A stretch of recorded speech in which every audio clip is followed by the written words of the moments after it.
Mr. Mayor, it's reached 6:40. We are live streaming and recording. We have all members present. You may begin. Okay, thank you, Linda. I'd like to call to order this committee of the whole meeting of the Council of the Town of Saugeen Shores. Welcome all members and welcome everyone who's joining us by the live stream this evening. We apologize for being 10 minutes late in starting the committee of the whole. We had a meeting just before this, so we were a little late getting out of that. So apologize again for being late. So with that, we will move on to disclosure of pecuniary interest. I'll ask any member if you have one of those you'd like to declare. Seeing none, of course, you can do that anytime if you need to. We have no additions, deletions, or amendments to the agenda. We do have some open forum requests, 3 of them to be precise. So I'll just remind everyone who's going to speak to us on the open forum this evening that you have 3 minutes and we'll get started. So our first open forum is from Patricia Corrigan Frank, and she's here to talk to us about the Cedar Crescent Village. We'll bring in Ms. Frank, please.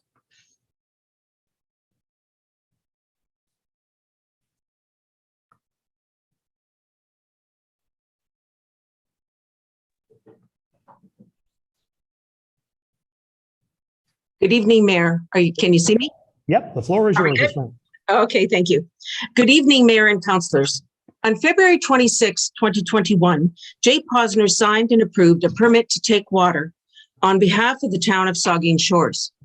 Mr. Giannini submitted this letter along with hydrogeology assessments from Cobide Engineering to the Ministry of the Environment on January 27, 2022 in his application for a permit to take water. A permit to take water is required to ensure that building foundations can be constructed safely and in dry conditions. The Port Elgin waterfront, as you know, has a very high water table, and millions of liters of water per day will need to be pumped from the CCV site during construction. At issue here is that the hydrogeological assessments were based on soil samples taken in January 2021, more than a year prior to the application.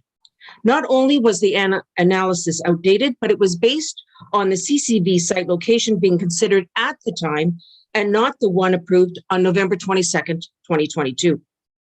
Application for permits to take water are made available on the environmental registry, and the public is given the opportunity to make comments for 6 weeks following the initial posting. The residents of Saugeen Shores were never made aware of this opportunity by Mr. Giannini or town staff. In his application, Mr. Giannini was asked to list any public consultation or notification that has occurred related to the proposed water taking.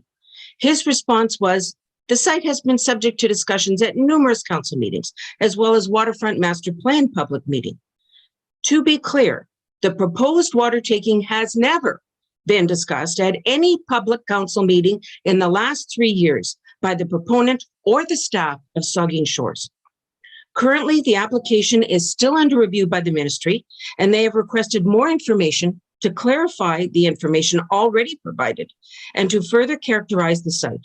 There has been no ruling on the application and no approval given to take up to 3.9 million liters of water per day from the site. We feel that approval of the site work servicing agreement should be tabled until such time as the following conditions have been met. The permit to take water has been approved or declined by the Ministry of the Environment. The town receives and responds to the Saugeen Valley Conservation Authority's peer review of the Dynamic Beach Hazard Assessment. The SPCA completes its review of the site plan, providing an official location of the 100-year flood limit and buffer. SPCA provides final confirmation of the position of the project related to SPCA's regulated area. The new Director of Development Services, Mr. Mark Paoli, is given ample opportunity to familiarize himself with all background information regarding the CCV. Yeah, kind of against 3 minutes there, Ms. Frank, so I should include.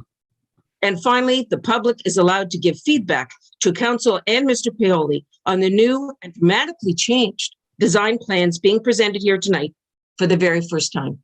Thank you. Thank you, Ms. Frank. All right, then our second open forum is from Mr. Daniel Frank, and he is here also to speak to us about the Cedar Crescent Village. Mr. Frank. Yes, good evening. My, that was powerful. You certainly convinced me, and I think you probably convinced some of the councilors also.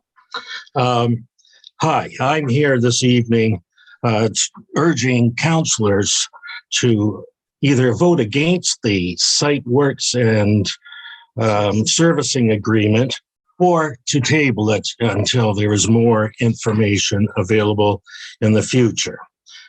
As already mentioned, the MOE has put the permit to take water on hold until there's more information. My question is, why wouldn't the town have a stormwater management plan submitted along with this, or do one in the future? That's a huge volume of water, and I wonder, can the storm sewers take that? Also, in the staff report, I saw that the $150,000 deposit required of the proponent has been dropped. I'd like to know why that is. And I wonder also, is that going to put the taxpayers on the hook for that $150,000?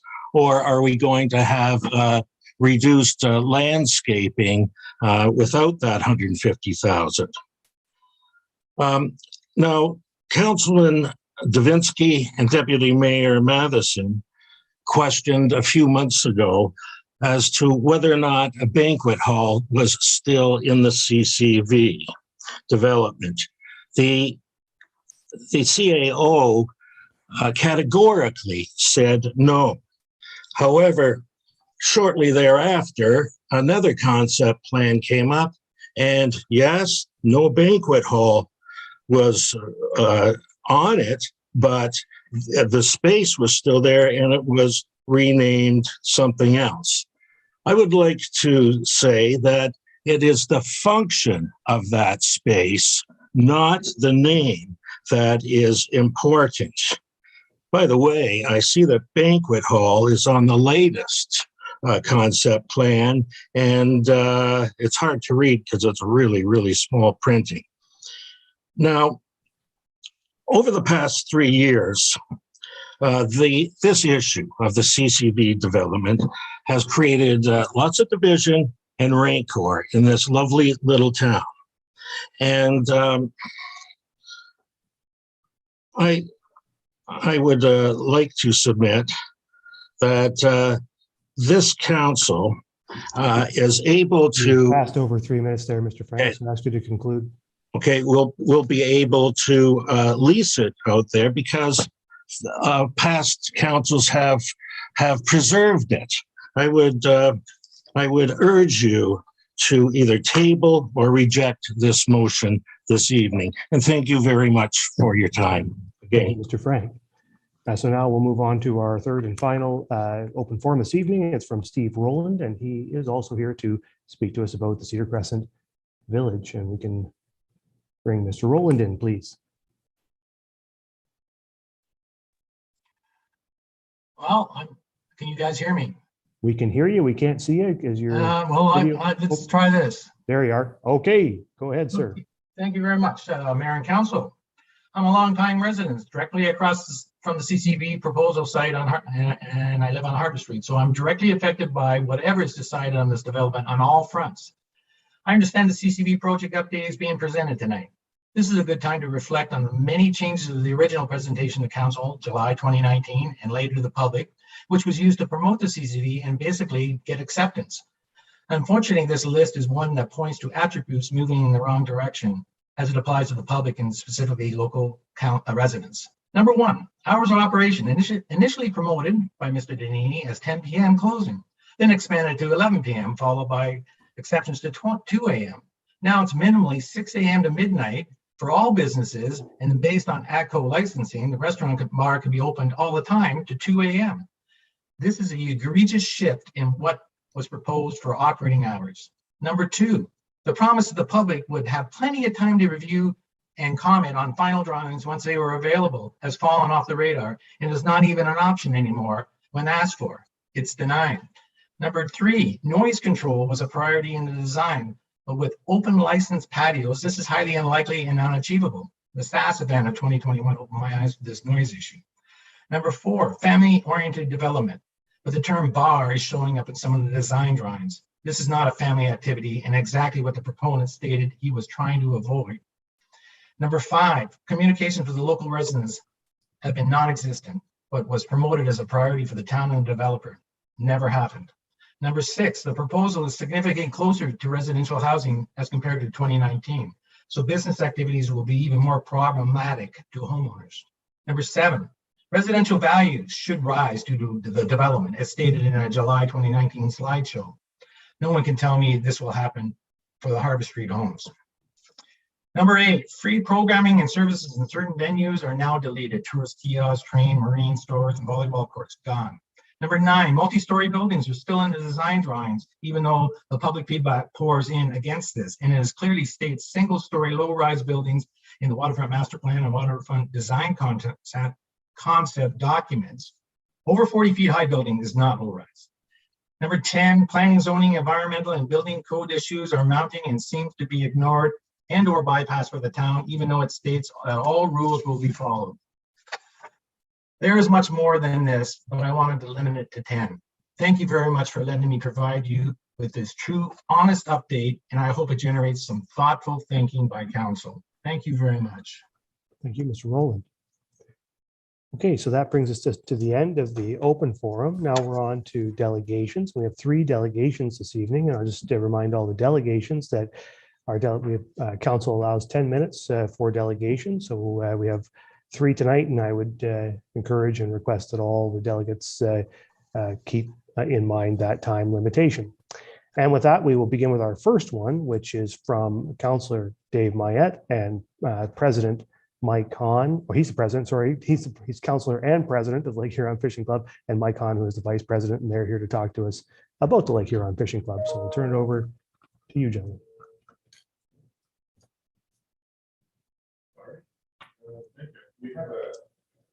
I think you're not on. Unmute yourself there, Dave. There, how's that sound? Yep, good. We have a slide presentation that's accompanying our delegation here tonight. I think Linda, is Morgan going to have that lined up? I see something happening. Oh, here we go. Yep. Overview of the Lake Huron Fishing Club. All right, so yes, Mike Hahn and I are the president and vice president of the Lake Huron Fishing Club, and we're here tonight to provide council with an overview of our operations and our club and the history of our club, because I don't think we've ever done it before, and it's a worthwhile endeavor. You're all familiar with my monthly comments on how we're doing at the Fishing Club, but this will give you a broader overview. So we have the Lake Huron Fishing Club comprises of approximately 250 paying members, and our membership dues structure is based on $35 for an individual and $105 for a family membership. And so we have a pretty robust and strong renewal rate on that. So we have 250 members, and we have 1,800 members on our Facebook page. So if anybody would like to join our Facebook page, you can do that and keep up with our operations. Next slide. The mission of the Lake Huron Fishing Club is to promote fishing opportunities for now and in the future. So we do that by keeping Lake Huron stocked with rainbow trout, brown trout, and salmon, Chinook salmon. And in the picture you see in front of you is also some speckled trout that we work with the Ministry of Northern Development, Mines, Natural Resources, and Forestry to provide those opportunities. And in Saugeen Shores, the town pond is stocked annually with between 600 and 1,000 speckled trout, about 250 grams, nice catching size.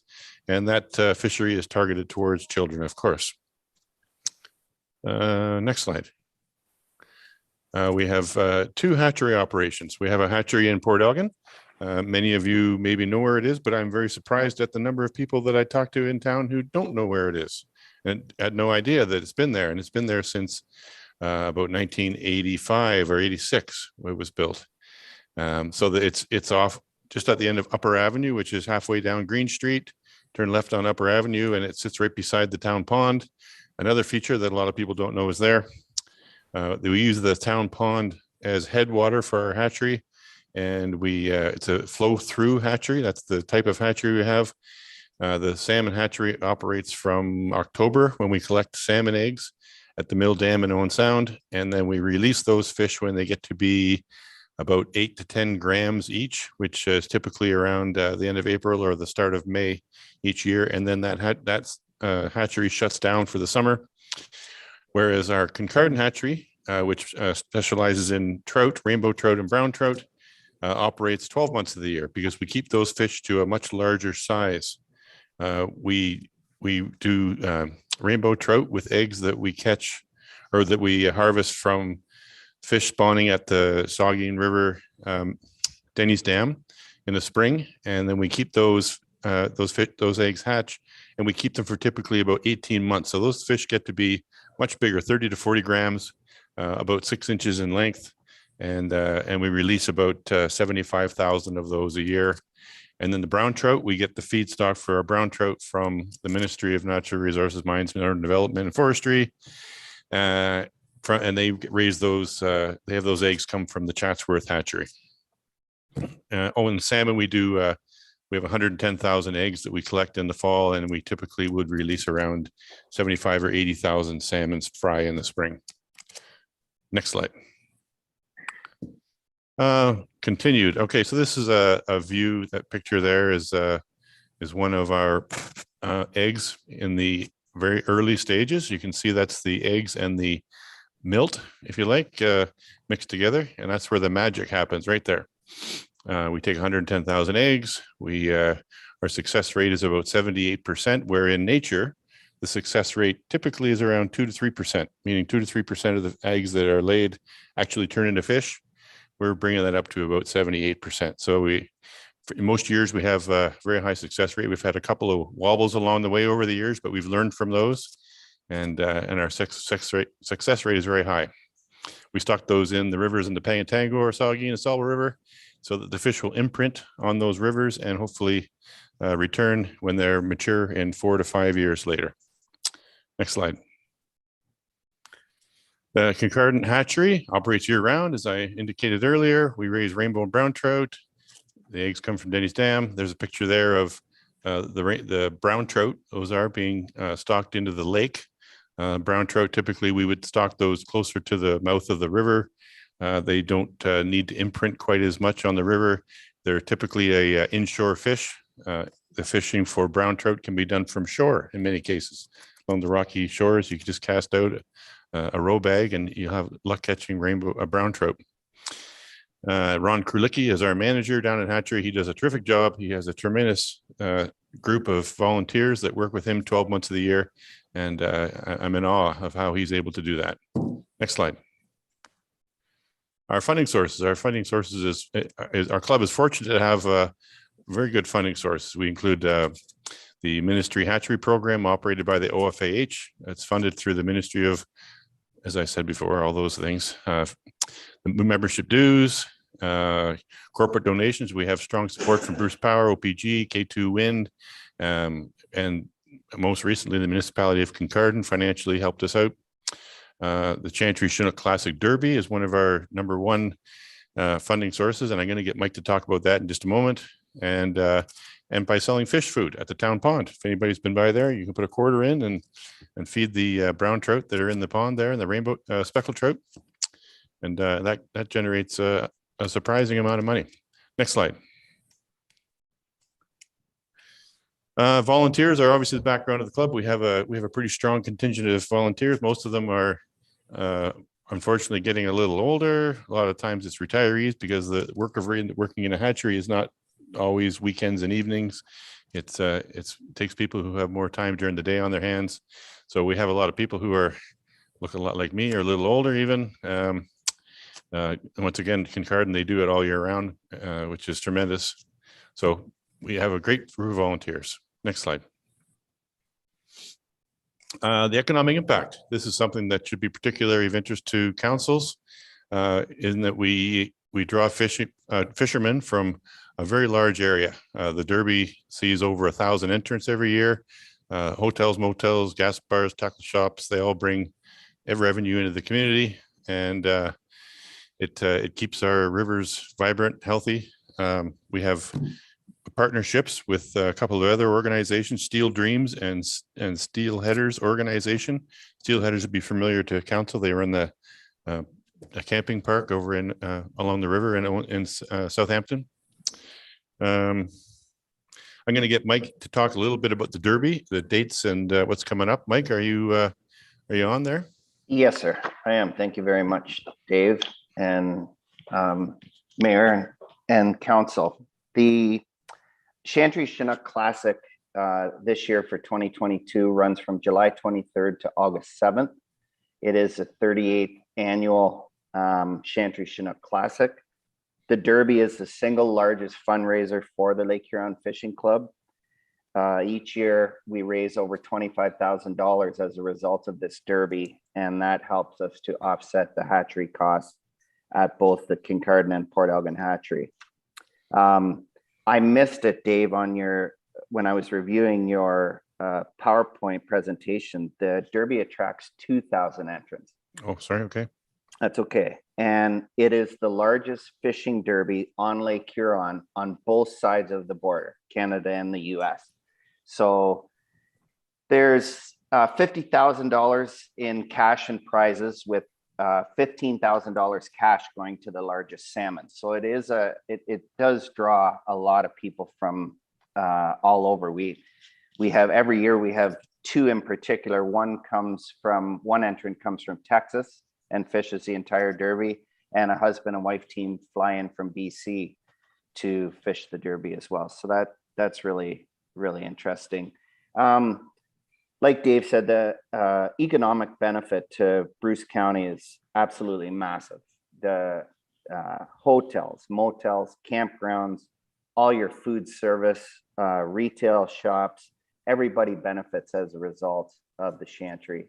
And it's a great thing for the community. It's run by a bunch of great volunteers, very dedicated and hardworking. It's not easy to put a 16-day Derby together. And, you know, constantly every year we're knocking on the same retail outlets asking for sponsorships. We have a lot of corporate sponsors that help us out. And it's just a really, really good thing for the community. And that's all I have, Dave. All right. Thank you, Mike. No problem. Can we go back to the slide deck there now? Just we're almost on to 11 minutes there, Dave. So Okay, I'll wrap it up then. So overview, if anybody would like to have an opportunity to see either the Kincardine or the Port Elgin hatchery, they're impressive facilities to see. They're better when there's fish in them. So in the wintertime, maybe we can go on to, I'll set up a date where we can go for a tour at the Port Elgin hatchery. If you want to go down to Kincardine, we can arrange for you to take a tour there as well. It's full of fish right now. And I'll be doing this same presentation to Kincardine Council next Monday. And hopefully I'm a little smoother when I do it then. So and that pretty much concludes it, unless anybody has any questions. You were very good. No worries about being smooth. And we do have a couple of questions. We'll start with the Vice Deputy Mayor and then come to the Deputy Mayor. Thank you, Mr. Mayor. Mine was just a comment, Dave and Michael. I've had my kids, my grandkids, I should say, down to the town pond, and the stocking program you do there is really tremendous. And I've taken them fishing there, and they've caught fish for the first time in their life, and it's pretty exciting to looks in their face, you know, and to see the enjoyment. And you know, you talk about the 16-day Derby and 120,000 eggs, and you know the success rate and survival rate, and the stocking program is wonderful, and it's such a tourist attraction. The economic spin-offs are great, and I just wanted to say thank you for all the enjoyment that you generate for our community, for our kids in particular. And it's all volunteer work you people do, Michael, Dave, and it's just great work you do. So just wanted to thank you very much. You're very welcome. Thank you. Hey, thank you. The Deputy Mayor.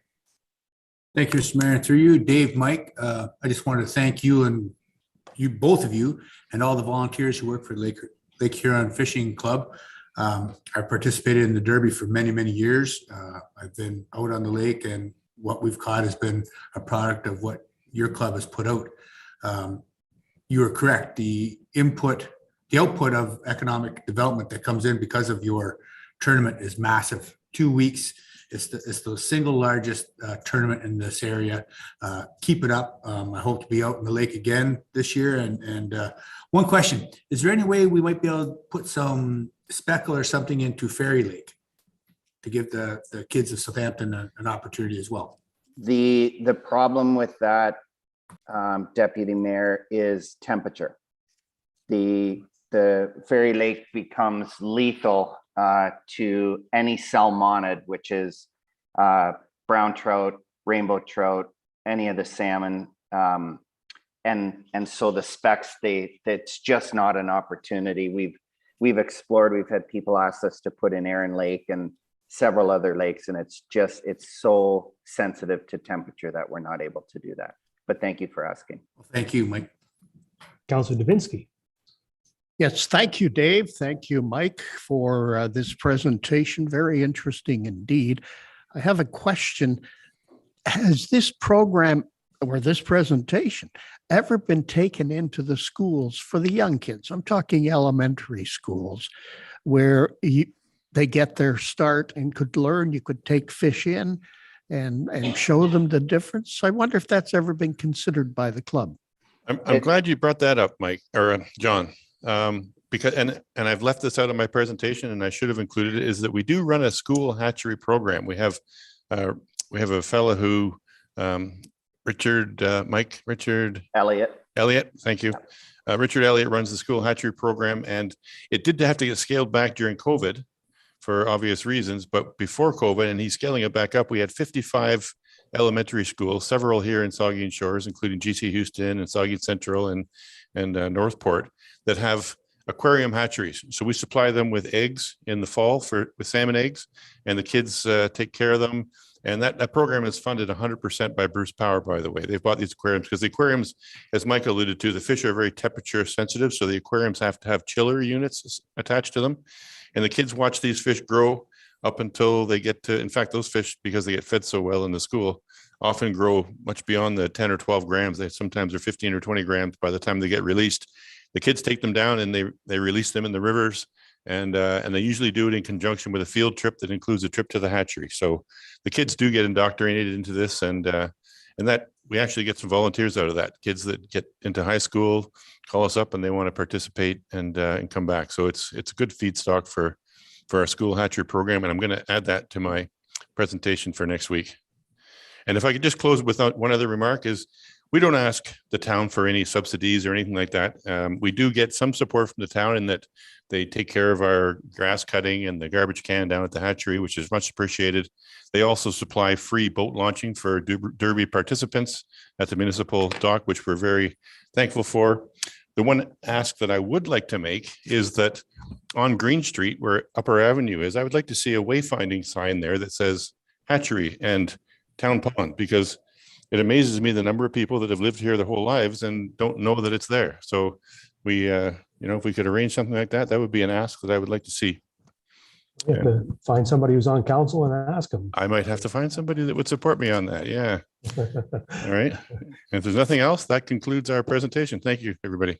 Very good. Well, thank you. And I just want to echo the comments that have been made. I've seen the fish tank at Saugeen Central lots of times, picking up my children there in the front foyer, and I know it attracts a lot of interest from the young people. And the Chantry Chinook is a really great event, but it shouldn't be overlooked. The amount of people who just come here to fish in the Saugeen, down at Denny's Dam, the number of people from all over. It's such it's a tourist attraction and a community benefit that flies under the radar a lot, but it really is an active sport and an active draw to our community, and it's known all over the place. Denny's Dam is just widely known as a great worldwide. And so anyway, the work that you guys do, that the club does, is really just critical to that, and we just appreciate it very much, and thank you for all you do. So have a good night, Michael, and thank you for your presentation.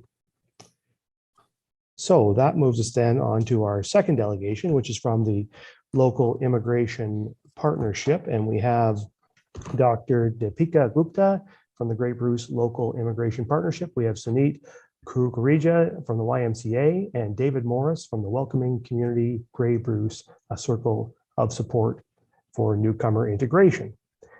So if we can bring those three folks in, turn the floor over to them. Thank you, Mr. Chair. Good evening, council members. Thank you so much for your time today. We are here to share with you all what Grey Bruce Local Immigration Partnership, YMCA of Owen Sound, and Welcoming Community Grey Bruce, how they are acting as a circle of support for newcomer integration. So I will be representing Grey Bruce Local Immigration Partnership, and we'll start with that. So Grey Bruce Local Immigration Partnership is IRCC funded. It's an Immigration, Refugee and Citizenship Canada funded program, which covers the program delivery, as well as 2 staff positions, myself as the coordinator and May as our outreach specialist. We are supported by Economic Development Department from Bruce County and Grey County. From Bruce County, we have Jacinda Rudolph. So we started in April 2020. We are the newest local immigration partnership in entire Canada and in Ontario too. All across Canada, we have 80 LIPs, and in Ontario, we have 37. And we are one of the rural LIP too. So what we do, we bring together community partners who are invested in integration of newcomers. So we have developed in 2021 our strategy and action plan, which was created and then led us to identify these 4 pillars on which we laid our work on. So the first is building capacity. We are trying to engage with all municipalities across Grey and Bruce to integrate welcoming community characteristics. To strengthen community, we are trying to educate our stakeholders and engaging community to host events that acknowledge the strength of diversity. And we are trying to cultivate prosperity by initiating a region-wide mentorship program that enables local employers and citizens to support newcomers in their employment journey. We are trying to foster inclusion by including anti-racism and strategic work and creating awareness for ethno-cultural groups in the region. Coming to the composition, we are led by 57 stakeholders who are in our partner council member and is being supported by GB LIP staff. So this council, they try to meet the objectives outlined in our strategy, and they meet quarterly. And we have 3 subcommittees, which is employer subcommittee, helping employers to navigate and listening to them, their best practices in hiring newcomer and what are their challenges in the region. Coming to the community subcommittee, which is trying to create that sense of belongingness in the community, in the newcomers, and community subcommittee is working towards how to be more welcoming and inclusive. So now Suneet from YMCA would take over how they are providing direct services to newcomers in the region. Good evening, everyone. My name is Suneet Kukreja, and I am the program coordinator for the Grey Bruce Settlement and Language Services. First of all, thank you, Mr. Mayor and the council members for giving us the opportunity to talk about our direct services at this forum. So we run the Grey Bruce Settlement and Language Services in partnership with YMCA of Owen Sound Grey Bruce.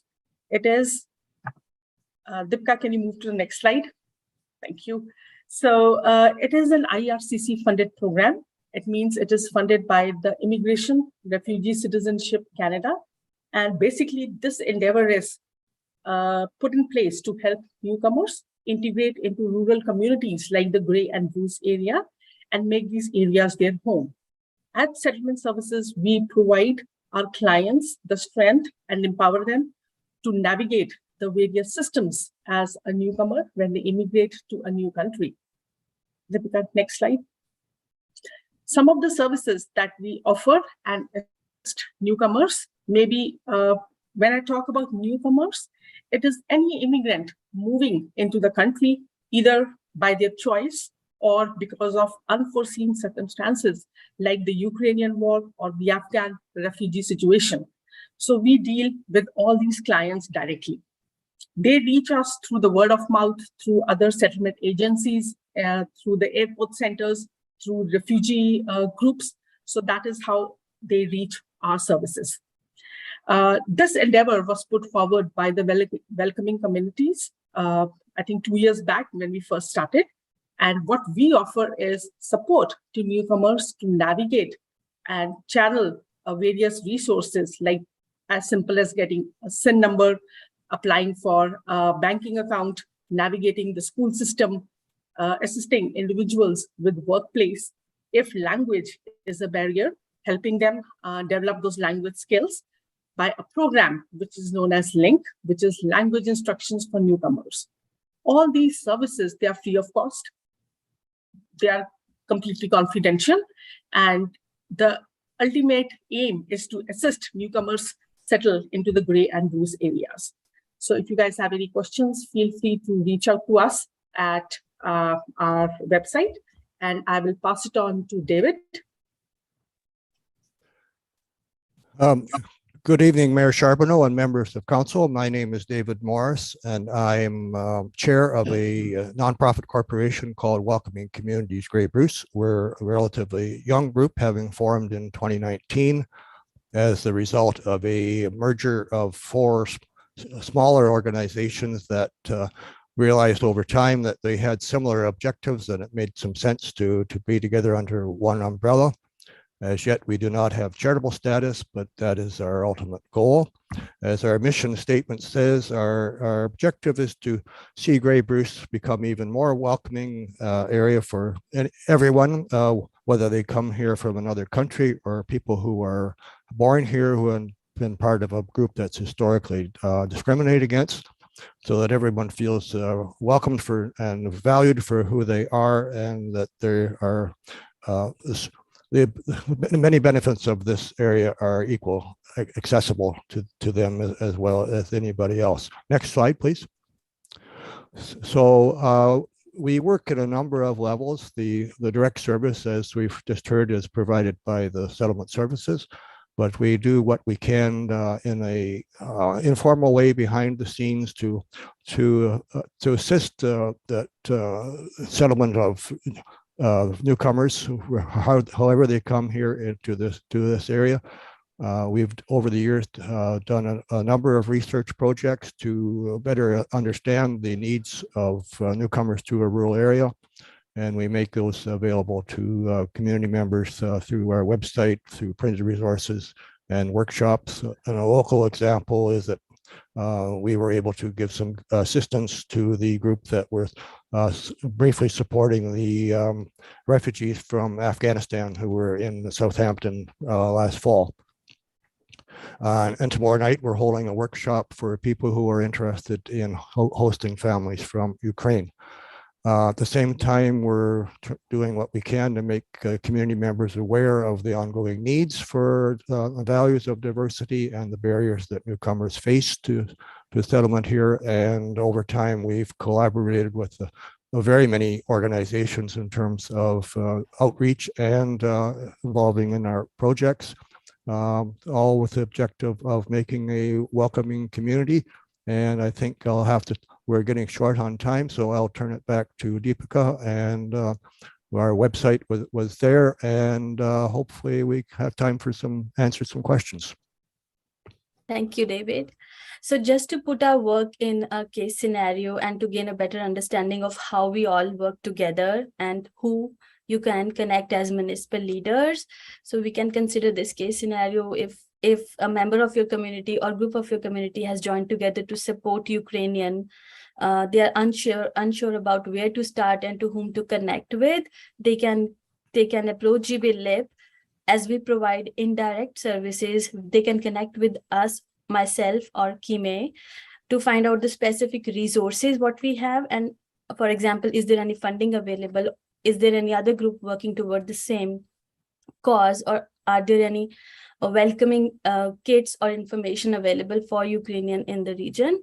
Also, and then they can connect with YMCA settlement for any direct services. Let's say they need to know which school their kids will be going, how to start a bank and how to navigate that system. And then the welcoming community, Grey Bruce, is really filling that gap of building community and creating that awareness. And they have tomorrow evening at 7, they have another webinar on bringing Ukrainian refugees to Grey Bruce and to educate residents how to host them nicely.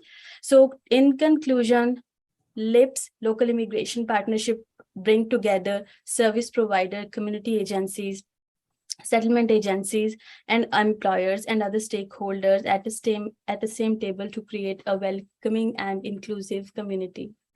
Thank you so much once again for your time. Any questions? We're happy to answer those. Okay, thank you to all three of you. And I'll ask if there's questions or comments from members of the committee.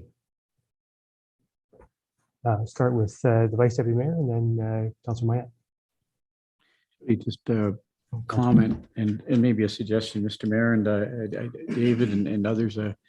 I'd just like to thank you all for your presentation. One thing I wrote down was build a welcoming and inclusive region for all. I like to think that Saugeen Shores should be building a welcoming and inclusive municipality for all, but you talked the region. But, I've been involved with this Lamont Sports Park for a little while now, and you get driving around town, you talk about multiculturalism in our community, and I see lots of cricket paddles being played in driveways, and I think to myself, when you talk about inclusiveness, it's just one item, but we've got hockey rinks and we've got ball diamonds and we've got soccer fields, but are we really looking after the needs of those who have moved to Canada, to Ontario, to Saugeen Shores, for example, to the region, and what are their needs? So I just hope your committee, takes a look at that too. I like to think that this council could be helpful in any way we can to talk about what kinds of services and what kinds of amenities are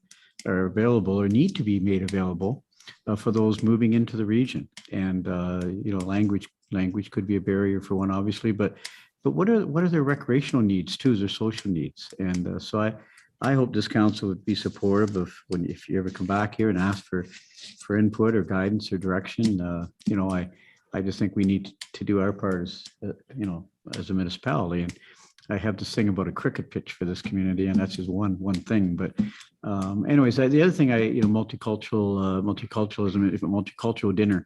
I love to attend one of those. I think there's maybe one in Kincardine, I think. But I love the opportunity to be able to get out and meet people who I don't ordinarily meet on a day-to-day basis. And I'm talking about again from a multiculturalism standpoint. I don't cross paths a lot, with people moving into our community. Maybe that's my fault. I need to get out and get out in the community more and meet these people. But multicultural dinner in this community, I think would be one. If I don't know whether that's part of your mandate or could it be something the town could partner with, but I'd just be interested in hearing your comment. To you, Mr. Chair. Thank you, Councillor Matt, for that.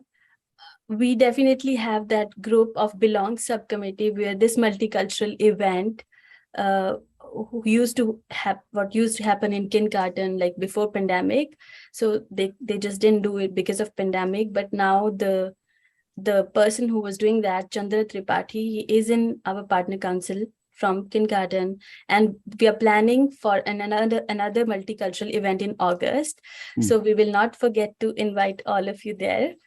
And we are definitely working on the amenities to the unique needs of newcomers in the area, and how to be more welcoming, just to be sure of what welcoming community or what welcoming society is. There are two dimensions to it.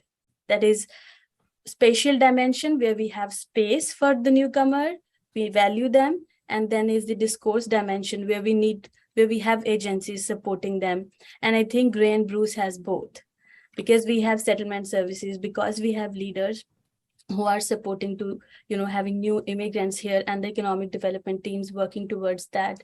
I'm sure with time and getting people know what is available outside GTA, it will certainly be more in a way to, attract immigrant and retain them here. Great.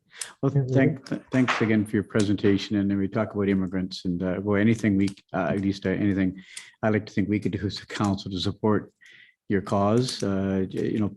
Please keep us up to date and keep us involved, because I certainly have a real interest in learning more and being part of solutions with immigrants and addressing multiculturalism in our communities. So thank you. Okay, I think I got Councillor Mayette, and then I have Councillor Grace. Thank you, Mr. Mayor, and through you, I'd like to thank Deepika, Sanet, and David for coming here tonight and letting us know what they're up to. I really want to applaud you for taking the initiative of looking at what were 3 or 4 different initiatives going on across the region and creating a common envelope, a common tent that you can all work together on.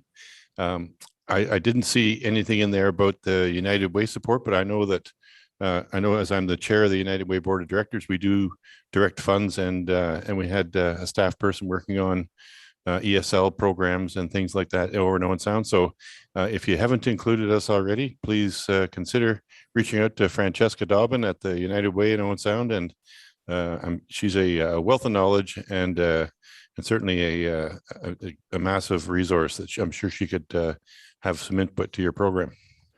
If I might just respond to that, Mr. Mayor, time did not permit us to list all the people that we've cooperated with, but the United Way has been essential to what we've achieved over the years. They've been a partner with us on a number of projects. They've been involved in helping us plan the various initiatives as they've come along, and we could not be where we are today without them. Good to hear that. Thanks, Dave. David. Councillor Grace. Thank you, Mr. Mayor, and thank you to Deepika and Sunit and David. I was part of the Huron Shores Afghan Refugee Support Group that brought 17 Afghan refugees to Southampton from, I guess, September 12th was the first day that we had some people, and they stayed with us for about 2 months. And members of our group met with representatives of the Y and David and Colleen Purdom and some other folks from Welcoming Communities pretty much on a weekly basis, I think, and were extremely helpful, including the YM, including the United Way. Francesca was part of those calls and provided us with the financial ability to organize our finances and provide charitable donation receipts to individuals who so generously donated. Just an example of one of the resources that we learned about as a result of Welcoming Communities was the Arden Language Center in Owen Sound. Just a fantastic resource for ESL instruction for the adults. And they not only provided that instruction online, but they actually organized field trips. One day did a tour of the museum in Southampton, and another day, did an event, the Remembrance Day event in Owen Sound, which was extremely moving for our Afghan friends because there was a special recognition of veterans who fought in Afghanistan. So I really am thankful for you and all of the work that you're doing. And, it's a great resource for us, and it's going to strengthen our communities. Thank you very much. Are there further comments or questions? Well, thank you guys again. The Grey Bruce Local Immigration Partnership is established by the County of Bruce and the County of Grey, and so I have been supportive of that effort at the Bruce County level. And it's a great thing to build our community, but it's also critical economically, and that's really the primary driver for why the regional governments have been involved. Is that this is an economic development enterprise. Without folks moving here, immigrants, people from around the world or from across Canada, we cannot succeed as a community. We do not have the people necessary to provide the services and do the work and fill out all of the important positions that we have in our community. So this is critical work, and we have to be successful at it. So as has been pointed out by my colleagues, the town of Saugeen Shores is very eager to work with you in any way that we can, to be welcoming and to ensure that we're positioned in a good way to ensure folks from everywhere can be comfortable here, find a home here, and work and raise families here and make a life here. That's without that, given time, we won't have a community. So we have to do it. And so thank you for your work, and we look forward to working with you some more going forward. Hopefully, even more than we have been already. I think it's a partnership that we really need to grow and intensify and enhance in every way we can. So I look forward to working with you directly and hearing about your engagements with our staff as well going forward. Dave, did you have a comment you wanted to make? I see you put your hand up. Just a quick comment on the economic side of things. Sunit didn't mention it, but they have a worker who is working with employers to enable them to hire newcomers. And we've just got an announcement that a project that we partnered with the Owen Sound and Area Chamber of Commerce has got some money to work on include diversity and racism in the workplace. So that we're very much aware of the economic values of that and the need to enable our employers to hire new people from other countries, because they're more than willing to do so if we can bridge the language and the cultural differences and get them working together. Absolutely. Well, thank you for your work on that. So thank you all very much. We appreciate your time this evening, and have a good evening. Thank you so much. And with that, we're on to our final delegation for the evening, which is from Pierre Danini, and he's here to talk to us about the Cedar Crescent Village. We'll bring in Mr. Danini.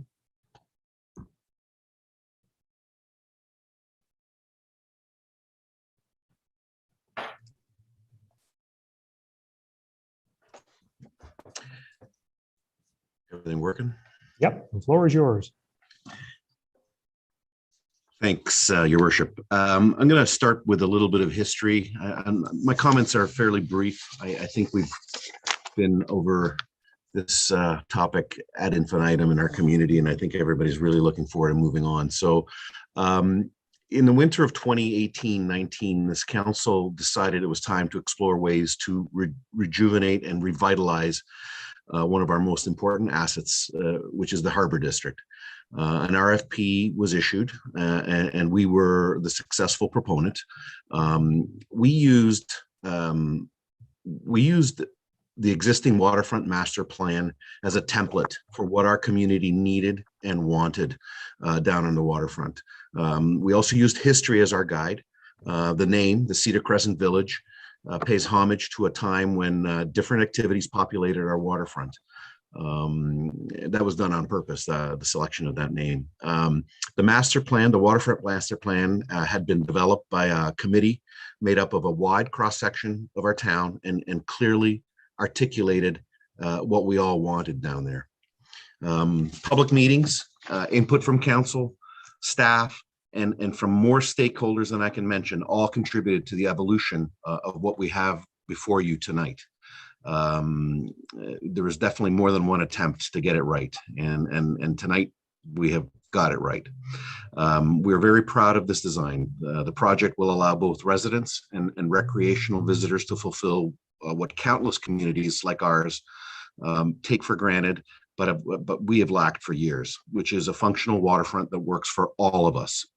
A true destination infrastructure that we can be proud of. As I say often, we have not imagined all the uses our community will come up with for this space, and one of the things I'm looking forward to is hearing what people want to do down there and in the space we're creating. It's going to be very exciting. Many things came to play, as the Cedar Crescent evolved. I'm getting tired of mentioning the pandemic, but here we go again. And then regulatory issues led to necessary changes, which ultimately have become strengths for the design. Our design is open, airy, fits very well with the waterfront, and will encourage people to walk, ride their bikes, and congregate for many fun activities. There will be markets of all kinds, festivals, family outings, sports, and lots to support active lifestyles. Celebrations and any sort of occasion will be perfect for the village. Our many community nonprofits will be able to use the space to help them raise awareness and funds to carry out their good works. Boaters from across the Great Lakes will know that when they come to our harbor, there will be services and activities that they come to expect when they are elsewhere, as they always do elsewhere in the Great Lakes. We're excited for the future of the Cedar Crescent Village. There are many that have put a monumental effort into making tonight's submission possible. In time, we will have a celebration to thank everybody, but I did want to highlight the town staff, their professionalism, their attention to detail has been exemplary, and we should all be proud of the staff that we have here in this town. So I've kept these brief on purpose, anticipating that there might be some questions, because I want to be respectful of council's time. So if anybody has questions, I'm happy to help. Okay, thank you. Are there questions or comments from members of the committee? Councilor Grace. Hi, Pierre. Thank you for making this updated presentation tonight. Ms. Corrigan Frank raised the question of the updated information being submitted on the permit to take water. Yep. Can you fill us, do you know what's happened? Has that information been? Yeah, the engineers are working on it. Oh, I'm sorry. That's okay. No, that's fine. They're working on it right now. And it's basically a work in progress. They have very little concerns that they're going to be able to come up with all the data the ministry needs, and it's simply, I'm loath to say it, Cheryl, but unfortunately, because of the pandemic, the timelines are stretched on every professional service, and that's simply what we're up against right now. But they're very confident there will be no issues, and they will fulfill everything the ministry has asked for. Any sense of a timeline, or is that? They were having difficulty with some drill holes last I heard, which was 2 days ago. Okay. I'm trying not to ask them for daily updates because I think they'll stop answering if I ask them every day, but it's imminent. I think I'd be comfortable using the word imminent, Cheryl. Okay, thank you. No problem. Okay, the Vice Deputy Mayor. Thank you, Mr. Mayor. Mr. Mayor, I have a question for Pierre. Welcome, and thanks for your presentation, Pierre. And I have a question for the CAO as well. Pierre, back in 3 years ago, the original proposal, the square footage of rentals of lease space of ground floor was about 33,000 square feet, I thought. Is that correct? That's correct. That's correct. 33,000 square feet. What I've seen with the plans we're discussing later in the agenda, but it looks to be considerable smaller. What is the square footage from 33,000 square feet? What's it been reduced to? Mike, 33,000 was our best estimate as to what the original footprint was going to be, and it is actually what has been used for the rent calculation that we've been paying for since last June, as is stipulated in the lease. The new square footage that's before you tonight is just slightly under 19,000. So that's a reduction of almost 14,000 square feet from the original project. 33,000 to 19? Correct. So been reduced by about 40%, just quick calculation. 35, that's right. 40, right? It's been reduced in size by close to 40%. Thanks for that, Pierre. Through you to Kara, our CAO. Kara, there's been a lot of talk, and I've had a fair amount of number of emails about this, about the development being inside or outside of the regulated area to do with SVCA. So I keep hearing conflicting, but can you bring me up to date, the latest we know about this development being moved away from the waterfront up to the Harbor Street area? Is that inside the regulated area or outside the regulated area? Thank you for the question, and through you, Mr. Mayor. As a report later on in the agenda identifies, the current location of the development is outside the SVCA regulated area. So there's no permissions needed from Saugeen Valley Conservation Authority. Thanks, Mr. Mayor. Very good. Are there further questions or comments from members? Council Novinsky and then Council Jakes. Thank you, Mr. Mayor. Through you to Pierre Danini. Pierre, you must realize all the emails that we're getting, and you've probably you've probably seen some of them, and if not most of them, and the questions are the same. So I'm going to present them to you. Why not one story instead of two?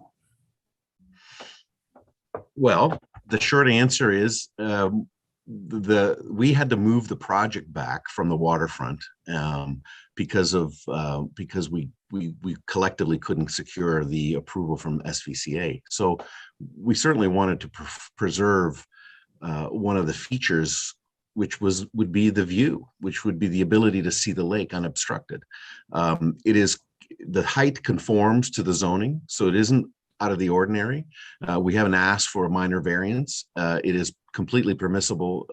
So we're not really doing anything that's different. Okay, continuing on, Mr. Mayor, you've heard and seen the emails talking about noise, night skies, the smells from the restaurant or what have you. What do you say to all of that? That was for me? Yes. Yes, sorry. So there are regulations that exist already, and I'll as somebody who has been in the hospitality industry for 20 years in our community, we're governed by noise bylaw, and we will be governed by the noise bylaw down there. We haven't asked for any exemption to that. We are governed by the AGCO. That's not going to change. We're going to be governed by the AGCO, where we will comply with all regulations. We're going to be good neighbors, and the life that it will bring to the waterfront is for the benefit of the majority is what's going to happen. It's far from a party palace. It is a project that will be enjoyed by a wide variety of people, families, and everybody. And John, I'm getting old, and I'm not interested in operating something that's open at all hours, if I could be frank. And so it's going to be appropriate. The hours will be appropriate for our community. It'll be appropriate for my staff, and it'll be appropriate for the kinds of projects that are located in locations like this. We're not running some open-ended barbecue pits and fish fries. We have it will be all modern equipment, and I think it'll answer most of those questions. Have I covered most of what you were asking? Yes, indeed. But I have another question, if you don't mind. No. Some people who have written these emails have said when it began, there was no mention of a bar or any bars there. Mm-hmm. Now there is. Can you explain the change? So a bar is a term that can be a noun. It's a noun. It can actually be a verb too, but it's a noun that refers to an establishment that's a bar, like we have some uptown here in Port Elgin, or it could be a physical, actual bar, if you follow what I'm saying. I find it amusing that it's the definition on the diagrams that says bar is immediately, the conclusion is immediately, oh, it must be some bar where we are exclusively focusing on alcohol sales. Most restaurants that I know have bars attached to them. They serve a function of service. They serve a function of providing seating for customers. It's different than table seating. Ours will provide a lovely view of the waterfront, and it will be closed at the same time as the restaurant. And that time is? no later than midnight. And finally, my last question and then a comment, Mr. Mayor. My last question is the dreaded hall, convention center, whatever you want to call it.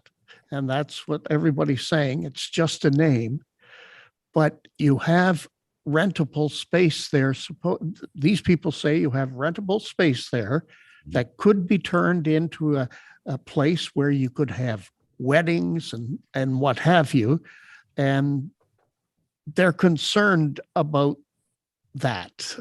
How do you address that concern that they have? There is a market hall located on our project, as has been from the beginning. So I object to the notion that this is somehow new or a surprise. Secondly, it is completely allowable in the zoning. So again, I will object to any objections to that. I don't want to be snide and answer you, John, with a question, which is, well, so what if there's a wedding? What's wrong with that? Again, we are regulated by noise bylaws, the AGCO. That doesn't magically go away because of where we're located. My restaurant uptown has to follow all the rules like everybody else, and anything new down there will do the same. And people should take comfort in that. But you know, the building labeled the Market Building is a multi-purpose building, which I think everybody can agree is needed down there. There will be a myriad of activities. You know, we committed to having a year-round business down there. That's 12 months, right? Including February and January, which means we need the ability to sustain it. If the project doesn't sustain itself, it's not good for anybody.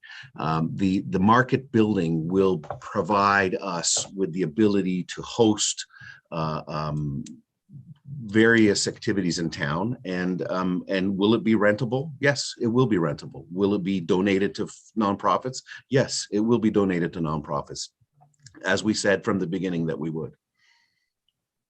Would you be open to another public meeting where people could take a look at the plans and perhaps discuss this with you, which sounds reasonable?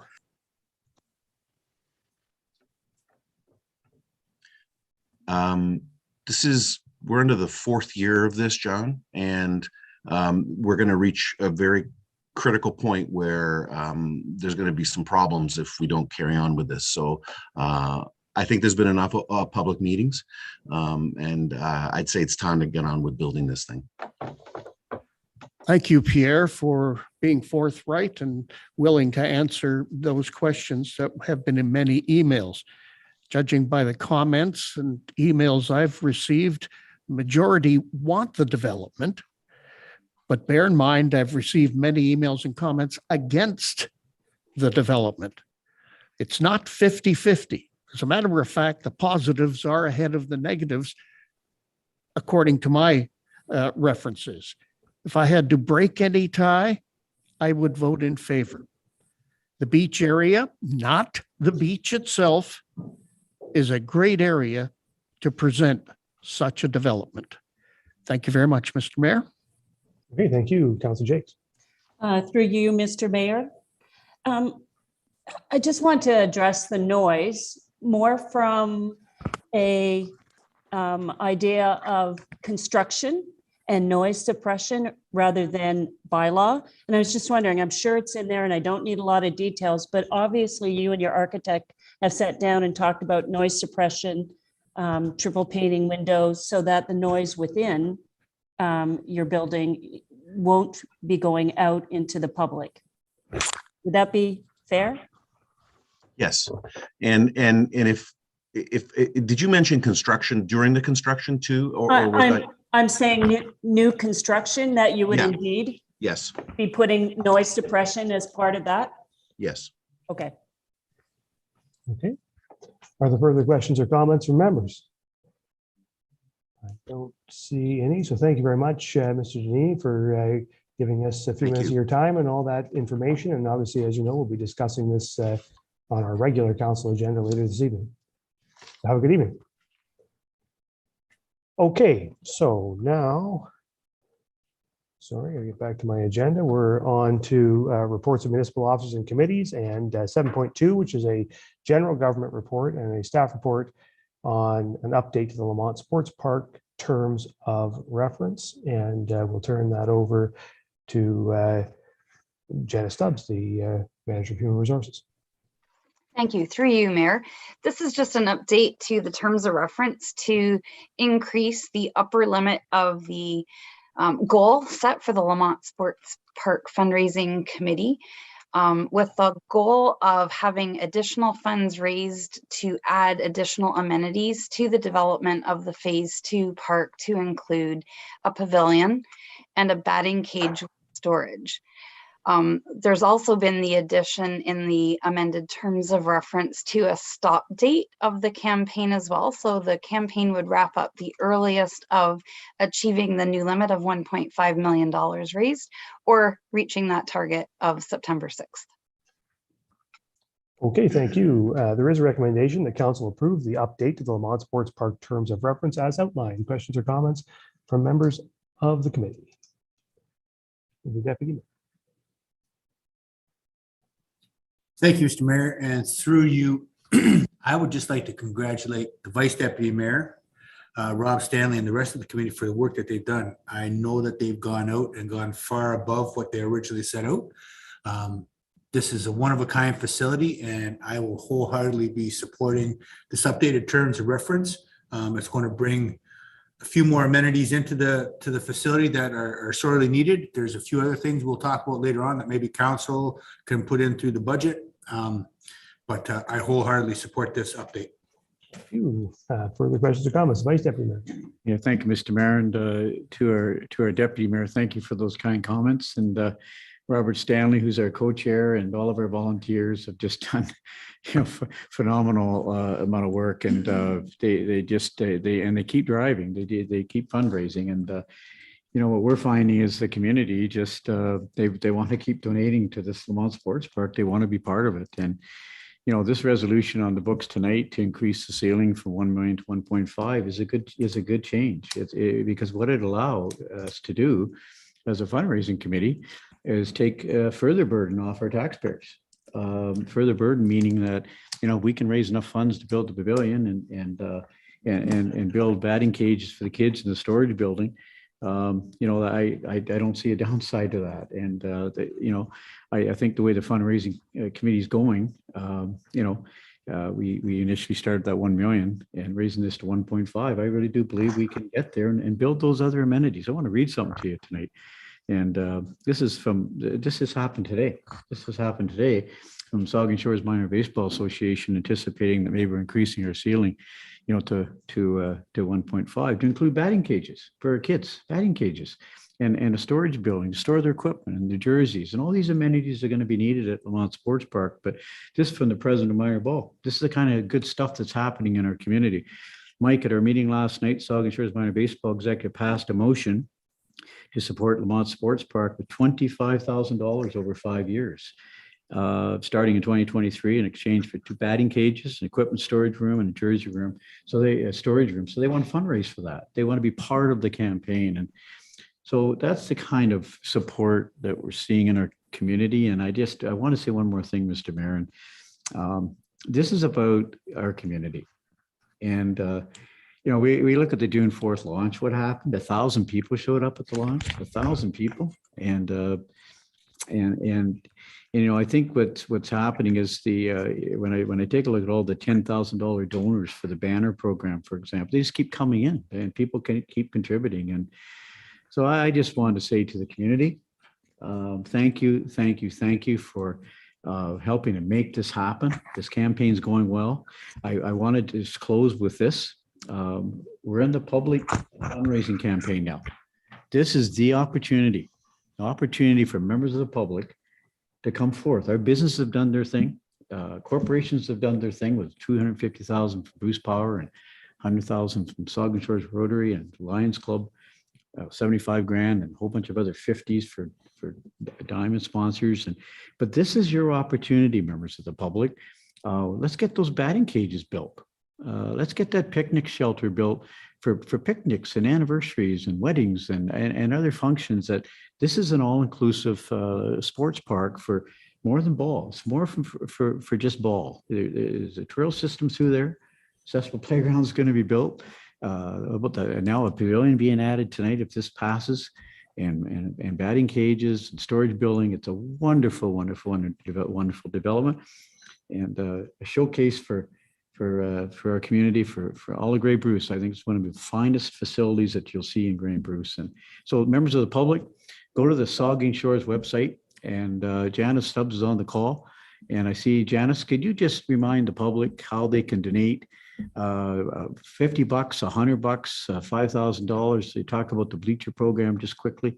Could we do that, Mr. Just 1 sec, just about the public portion, Janice? How do people donate? Yep.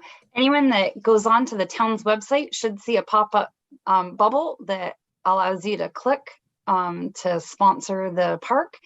You can also go in under the invest and plan section under sponsorships if you don't see the bubble. So. Great.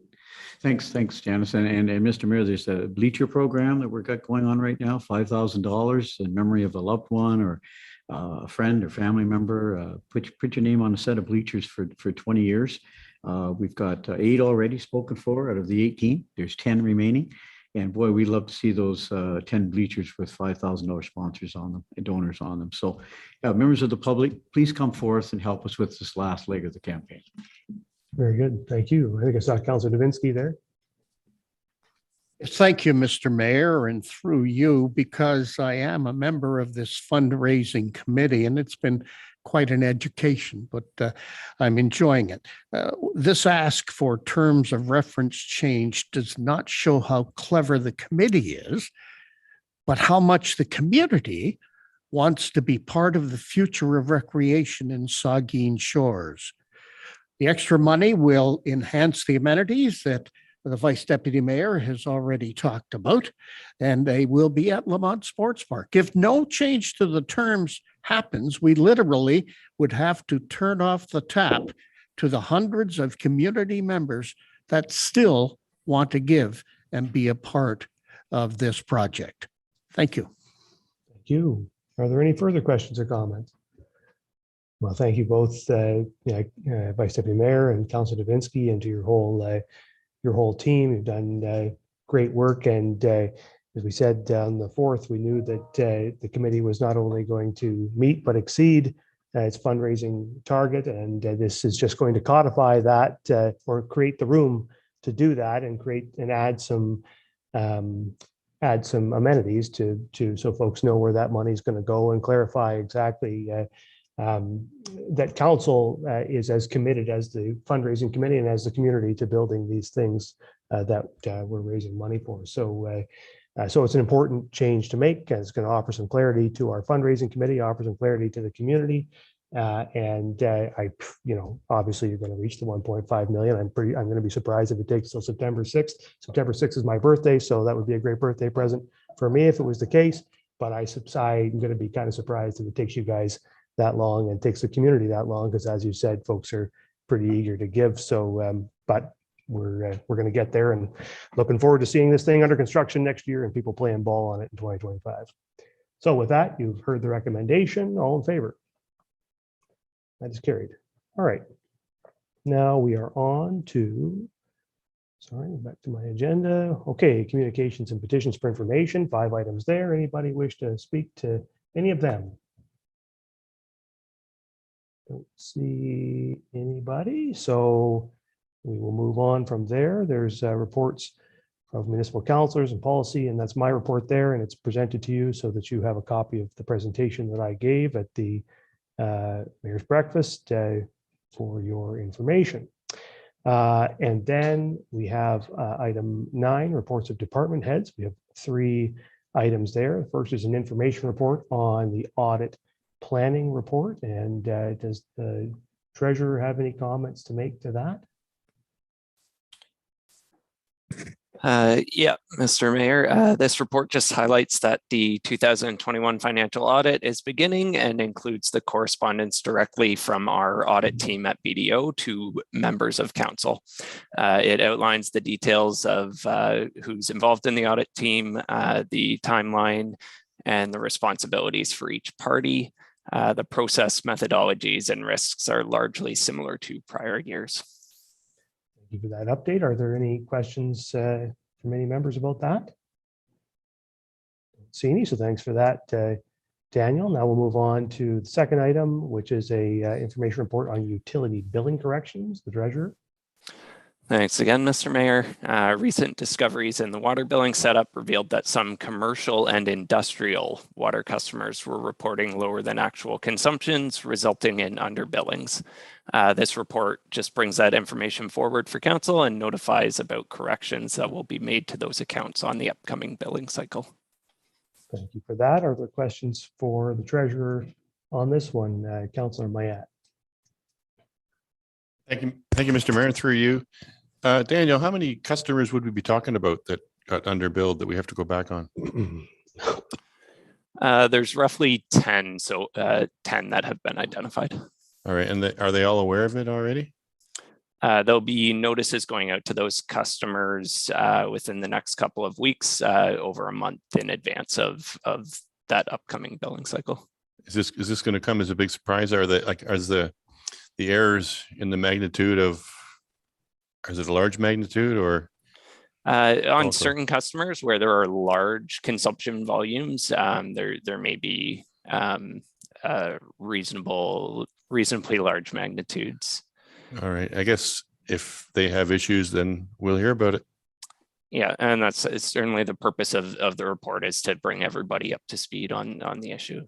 Okay, thank you very much. Just to clarify, you councillor used the language "go back on," but it's important to remember or to note that the report makes it clear that the decision has been made to apply the correct consumption rates only on a go-forward basis, not to seek any retroactive payments. So in the end, no one will be asked to pay for any back billing. They'll pay on a go-forward basis for the water they're actually using. Okay, thank you for that. If there's nothing further, then we will move on to the final report. Thank you to the treasurer, and we'll move on to the final report, which is on the Cole Bridge EA final project file report and notice of completion. And we'll turn that over to Colin, the acting director. Yes, thanks. Through you, Your Worship. Thank you. This is the final stage, would be in a scheduled EA process. We've done, as council is aware, we've done everything up till now, done all the information to public and had the public comments coming back in. At the last report to council was a recommendation.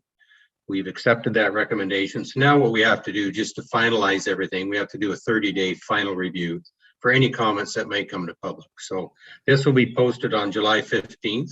If we don't have anything coming back in a month's time, then this will be considered closed. This EA will be finished. And then at that time, we have 5 years to enact on this. This isn't an endless time. We got 5 years to actually do something. Okay, thank you for that information. Are there questions or comments from members? Vice Deputy Mayor. Thank you, Mr. Mayor. Thank you for your report, Colin. And I guess it's more of a question to you, Mr. Mayor, maybe to our CEO, but Colin, the reconstruction of the Cole Bridge. Colin, it was around, I think, if I've got the number right, is it around 1.4 million for the 1-lane Cole Bridge that we're looking at to be reconstructed at some point? Once we, I mean, it has to take budget consideration, obviously now, but what was the dollar amount again, Colin? I can't say exactly what it was. I think you're in around that. We'd have to keep in mind, though, that's the dollar value based on today's or even last year's dollars. Right, If we get going at it in a year or 2 year or 3 years time, of course, it's going to be that much more. Right. I see Kara came on. Kara, and this will be a budgeting process, something that we'll be discussing as soon as the, well, if we're reelected, I guess, come this fall, if we're here, that is something we'll be discussing in December, January for 2023, 2024. Is that reasonable, Kara? Yeah, through you, Mr. Mayor, it will be built into most likely the 5-year capital plan with a place where it kind of fits in that outlook, touching on the acting director's comments that we have 5 years to enact the changes. And so council will consider that during the business plan and budgeting timeframes. Yep. Thanks for that. Okay, thank you. Further questions or comments? Don't see any, so thank you to the acting director. And that moves us to the end of the committee of the whole and statements by members and the deputy mayor. Thank you, Mr. Mayor. As June is Bike Month, I just want to remind everybody that if you have some little ones, bring them to Fairy Lake tomorrow night. We have a bike rodeo carnival for the kids. We'll be introducing bike safety with a ride or two around Fairy Lake. So come on down to Fairy Lake. Very good. Vice Deputy Mayor. Mr. Mayor, this is a thank you. And this past weekend, Saugeen Shores, if you do around town, there are diamonds for a buzz. There are literally three ball tournaments, minor ball tournaments happening in this community. And to Laura Cronenberg, the president of minor baseball in town, and to all our volunteers that were involved with running those tournaments. It's a lot of work. It's a ton of work for those volunteers to pull that off. And you talk about the economic spinoff that these tournaments bring into our community. You get 7, 8, 20, 15, 20 teams maybe trying to find accommodation in this community. And thank goodness for the new Holiday Inn Express and other hotels and motels, and the existing ones have been here for a long time, because there are a lot of rooms filled this weekend in our community with motels, hotels, and restaurants. And so the economic spinoffs are great. But I just want to say thank you to all the volunteers that make these events happen, because they just don't happen, that easily. It's a ton of work. So thank you, Laura, president of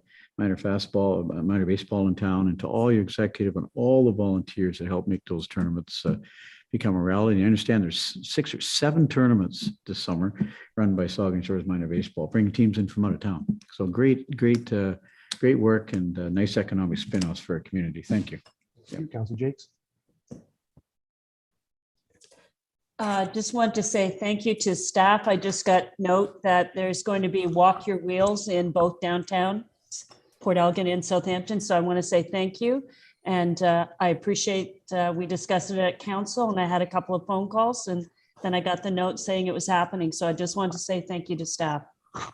Very good. Thank you, Councilor Smith. Thank you. And just a quick follow up to the Vice Deputy Mayor's comments on the baseball tournament. There is actually an OBA tournament being held this weekend, starting Friday at 5 p.m. Games at all 3 diamond locations, actually 4 in Saugeen Shores, so you can take in some action. And lastly, just to congratulate members of the Saugeen District Senior School's music production of The Little Mermaid, which ran over the course of the last couple of weeks to great acclaim from the critics in the community. And congratulations to all of the volunteers and members involved. Thank you, Councilor Levinsky. Thank you, Mr. Mayor. And just following my comment about how the community is waiting to give money to just about anything that is worthwhile in this town. I attended the Toonies for Tom on Sunday, and the place was jammed. People were having lots of fun singing. There was even some dancing going on. And I don't know how much the Southampton Rotary Club raised, but I do know that they were very happy with what transpired that day. Lots of fun. And if they made it to the hospital, I think the Toonies stretched would be $38,000. But don't hold me to that. And just prior to that, I went to my former life and became an MC for the Lake Huron, the Rotary Huron Shore Run. And here again, they're raising money for bringing Tom to town. And again, this was the first one after the pandemic, and they raised about $50,000. And then I scooted out to Lamont to MC out there.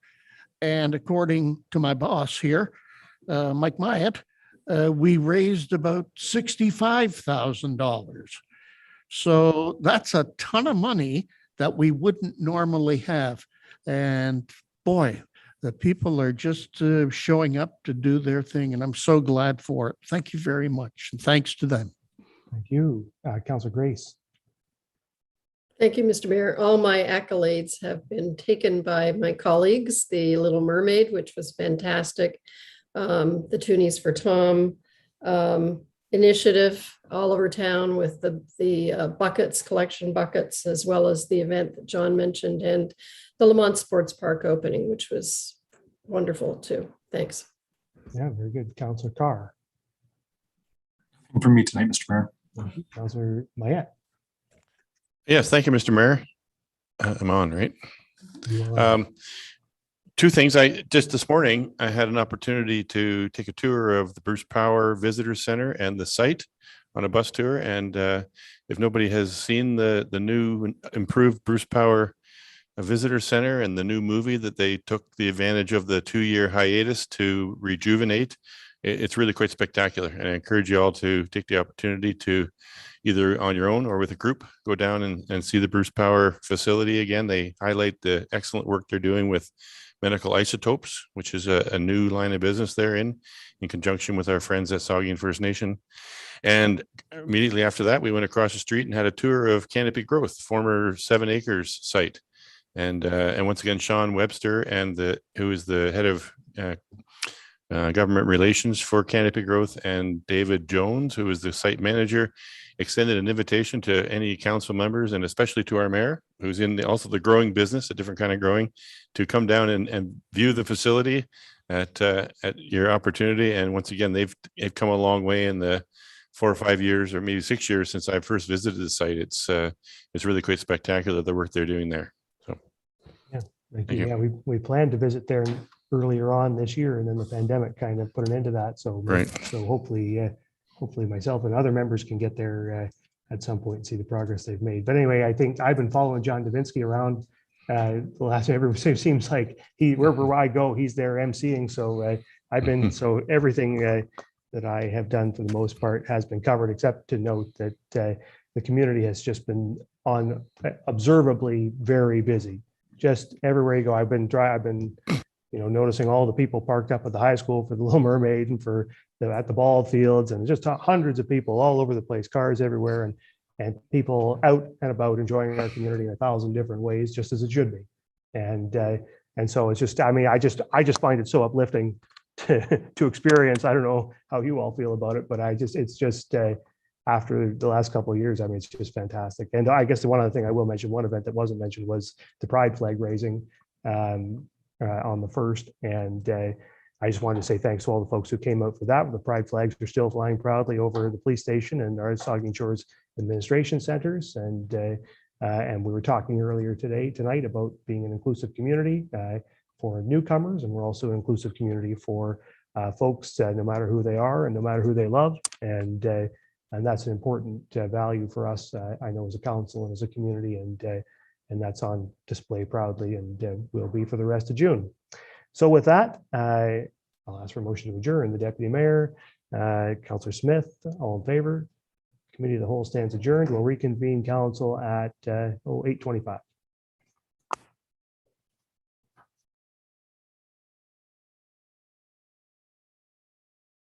Screen there. Mr. Mayor, we have all members present, and you may begin this regular council meeting.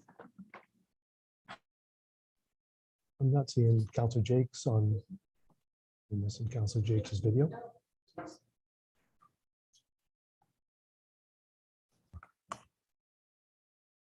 There she is. Okay.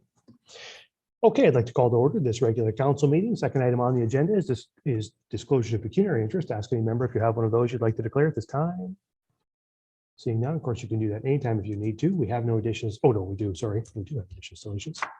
I have a resolution that the agenda be amended to add a closed to public session under section 10.1 for the purpose of completing the discussion regarding the Owen Sound Grey Bruce YMCA negotiations and receiving a human resources update.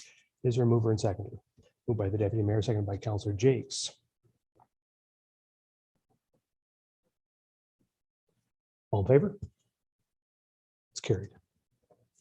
All right, now we're on to public meetings. No public meetings, so we're on to adoption of the minutes, and I have Resolution that council adopt the minutes of the council meeting of May 24, 2022, and note and file the minutes of the committee of the whole meeting of May 24, 2022 as presented. Is there a mover and seconder?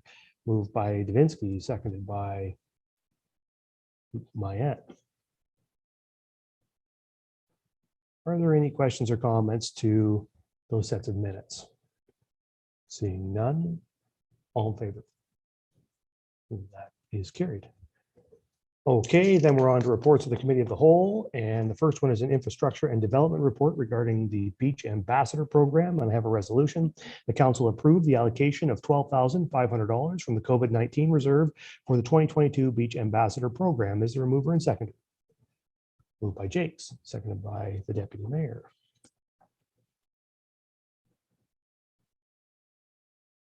Questions or comments? Seeing none, all in favor? That's carried.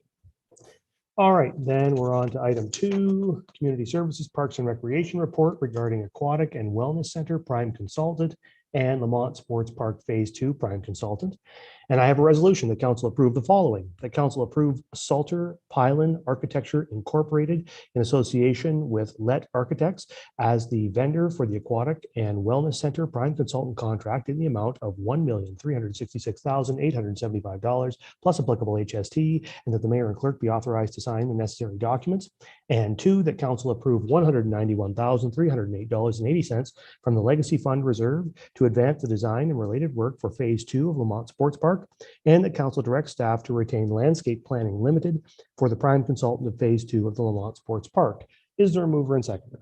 Moved by the Vice Deputy Mayor, seconded by Councillor Smith. Any questions or comments?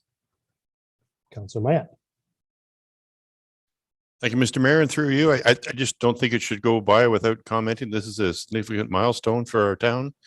Both, it's not often we approve a $1.4 million architecture design program and $200,000 for the Lamont Sports Park Phase 2. So it's just, I'm very proud to be a member of council that gets to approve such great projects and makes great strides towards bringing these long-awaited projects to reality.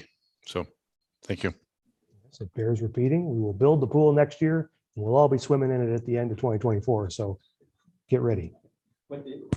Huh? What date was it? I say the end of 2024. Some are saying early 2025, but I'm going to be in it at the end of 2024. No matter what happens, there better be water. Anyway, that's right. Yeah. Is there? So I have a mover and seconder. If there's nothing further, then all in favor.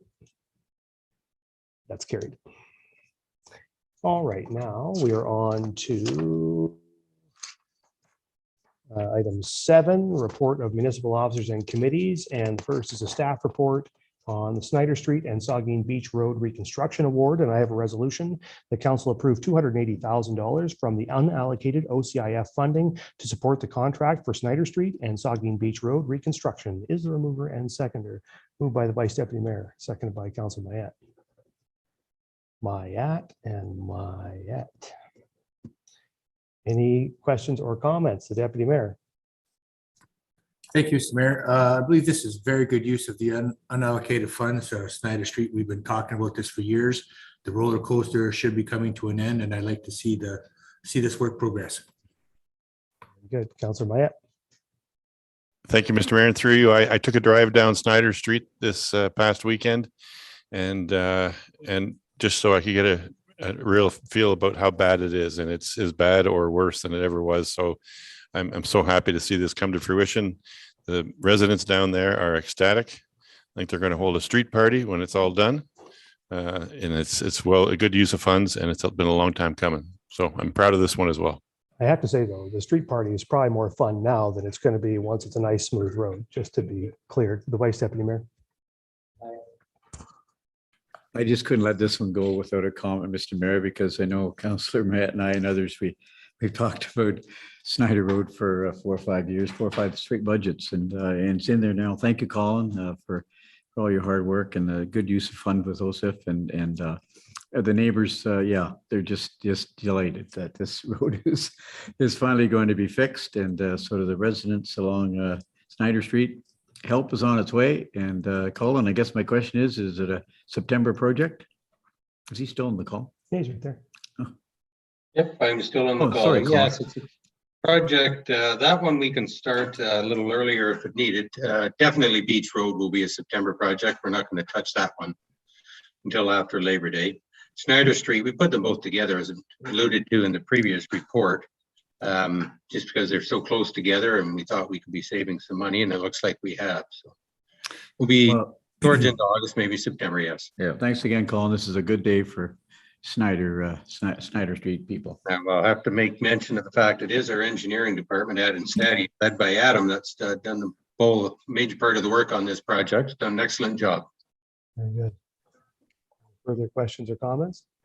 I think it's worth, I think, and Snyder Road obviously has been on our docket for a long time, and one that we're glad to be getting done before the end of the term. One we wanted to get done this term, and it will be done, which is good. But Saugeen Beach Road, have been able to turn around so quickly after the damage was done to that road, come up with a project and repair that road. It's a busy road, is a really important project, and just appreciate all the work that staff has done to be able to get this project together and get it up and running so that we can get Saugeen Beach Road repaired in as quick a time frame as possible. So yeah, two really good projects there, and much appreciated all the work. And also worth noting that this report represents a streamlining of our processes at the town of Saugeen Shores, where, as you'll note, council is not actually approving the contract.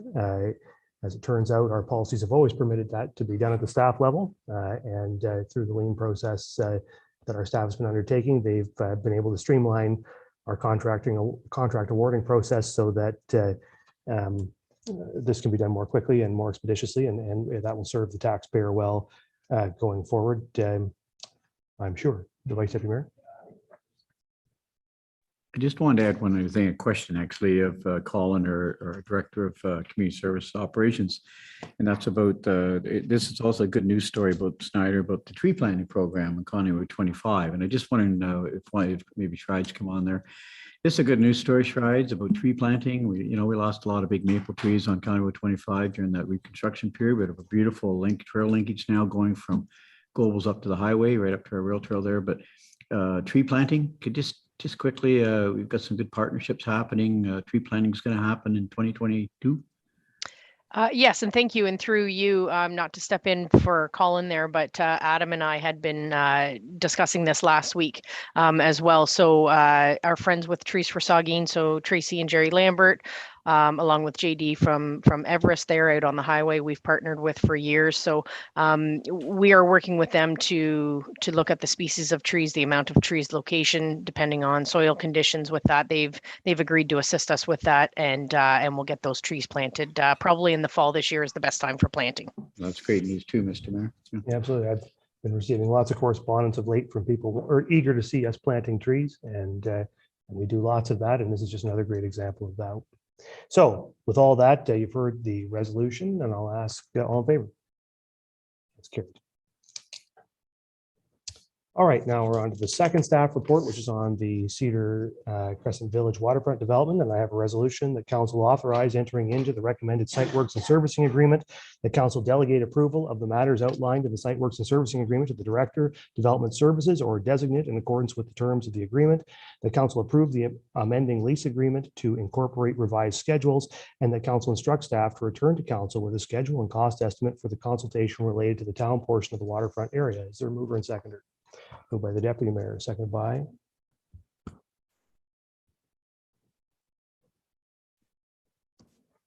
seconder. Councilor Matt. Questions or comments from members of the committee? Council, pardon me. Oh, Councilor Grace, sorry. I'm looking around the room and there you are on the screen. Councilor Grace. Okay. I do have some questions first, Mr. Mayor. I guess for Jay or Kara, or both. The report, the first one is the report mentions that there will be a few parking spaces provided by the proponent for all beach users. Do we have any idea of how many that might be, an approximate number?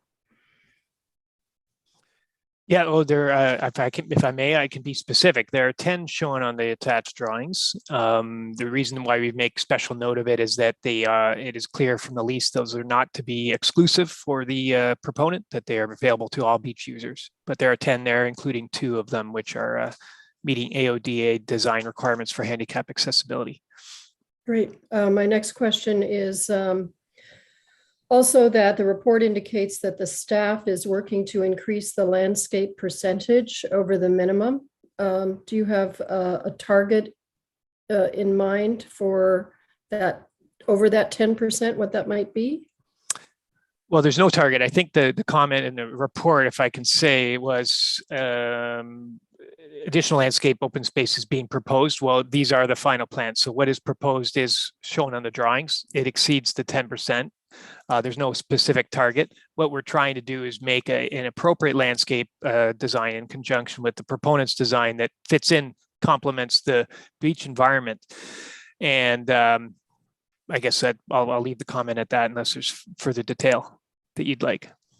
Okay, no, I just wanted to make a comment. I think I mentioned this in an earlier email. A couple of years ago, Frank Burrows arranged for speakers for various beach-related topics. And I can't remember the name of the gentleman he brought in who was an expert in beach areas, but one of the things that he really cautioned against was bringing in any kind of conventional lawns because they have a tendency to spread and choke out beach grasses. And so I was happy to hear that that wasn't in the plans.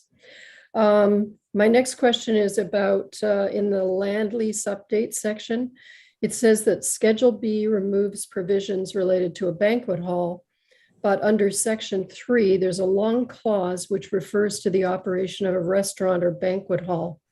So I'm wondering, does the inclusion of the term banquet hall in this section allow the possibility of a banquet hall to be associated with the project in the future?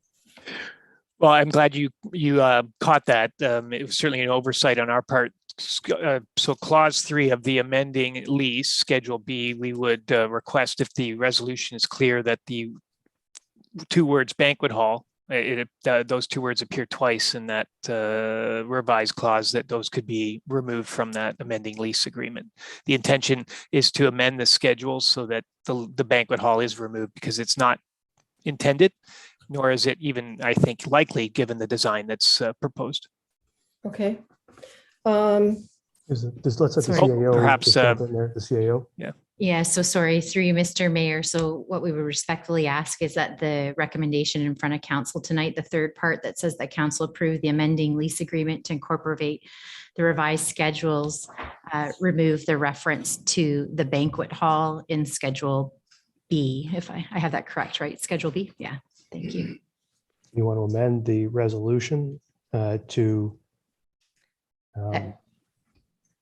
yes, so the wording, that's the request. Yeah. The wording is what again? The council approved the amending lease agreement to incorporate the revised schedules and remove the reference to banquet hall in Schedule B.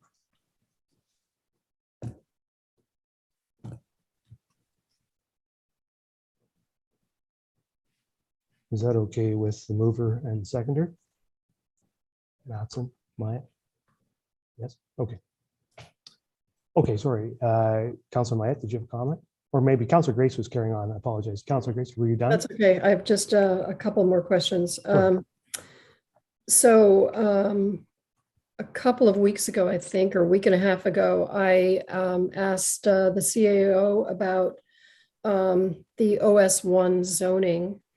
And there's a clause in there that talks about limiting permitted uses to any accessory retail facilities existing on the date of the passing of this bylaw.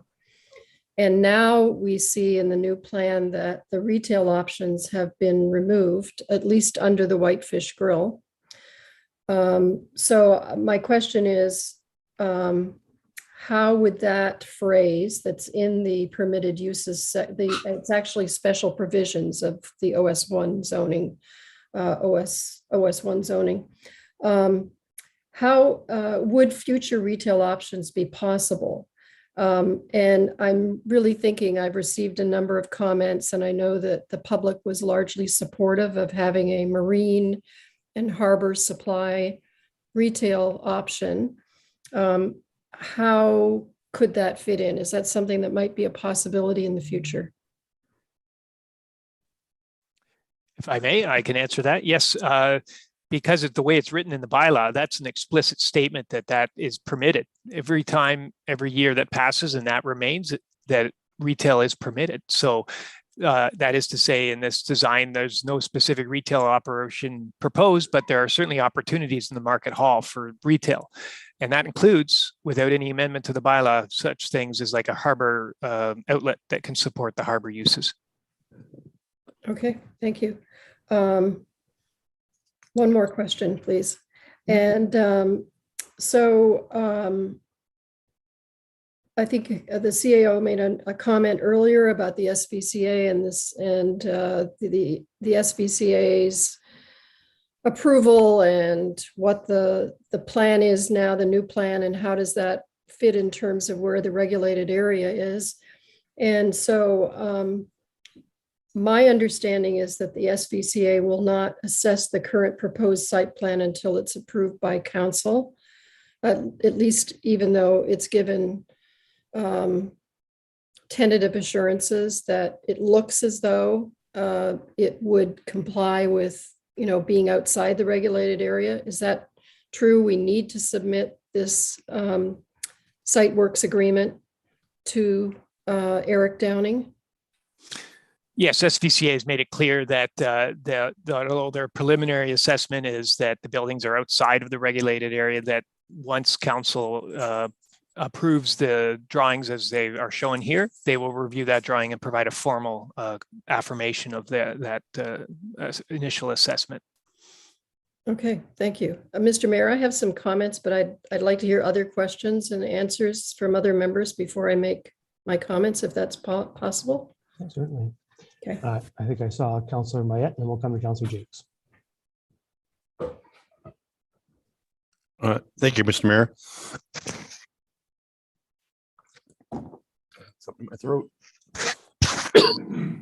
My question is regards to parking. I see there's looks like a ring road that runs around the perimeter of the site, and currently there's angle parking on Harbor Street. Is that angle parking still going to be there, and will that ring road be open to the public to sort of drive around and parallel to Elgin Street and Harbor Street? Looks like pavers are on there, and is there any parking anticipated off of that perimeter road? So if I may, Mr. Mayor, I'll answer the second part first. So that ring road, it looks like a path. It is not intended for day-to-day vehicular passage. It's meant for deliveries, special access. It's also the fire route. So it's not going to be accessible to people that just wish to drive around the building.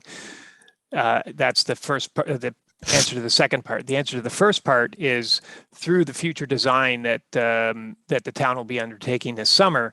There is an opportunity for council to look at a variety of things that might happen on Arbor, as well as the remainder of the beach environment that supports not just this project, but the entire beach environment. So there may be parking there as it's shown, or it may not be, depending on what council sees as the best fit for the waterfront.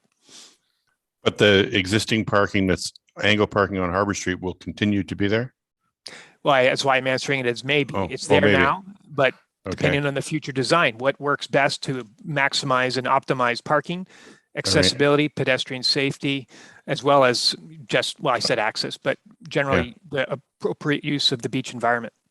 But people will be able to drive for the first part where it's parallel to Elgin Street, because there is 1, 2, 3, 4, 8, 10 or so parking spots on that side, right? That's correct. Okay, so there'll be a driveway in. Looks like it. The median is opened up at the very west end, and you can drive in and park at those spots. Yes. All right. Okay. Thank you. Councillor Jakes. Quick question regarding parking, which you've kind of already covered. There was a traffic study that was done. That included the beach area as well? Well, certainly the study that the town is doing over the next few months will be appropriate. We'll be returning to council with an estimate of the cost and times and the needs to appropriately study that. If it includes a traffic study, then it'll include a traffic study. I'm not presuming to assess that because I haven't participated in that. In fact, I joke that our future director will be spearheading that when he starts. Okay. The rest of my questions were covered by Councillor Davinsky, Grace, and Mayette, but just a question regarding programming that is in that space. Would it go through the town if a group or a nonprofit wanted to do anything on that space, or would they have to go through the developer? Well, that is proposed to be within the leased area. So it'd be the proponent firstly to see that it's an appropriate and complementary use and activity for their purposes.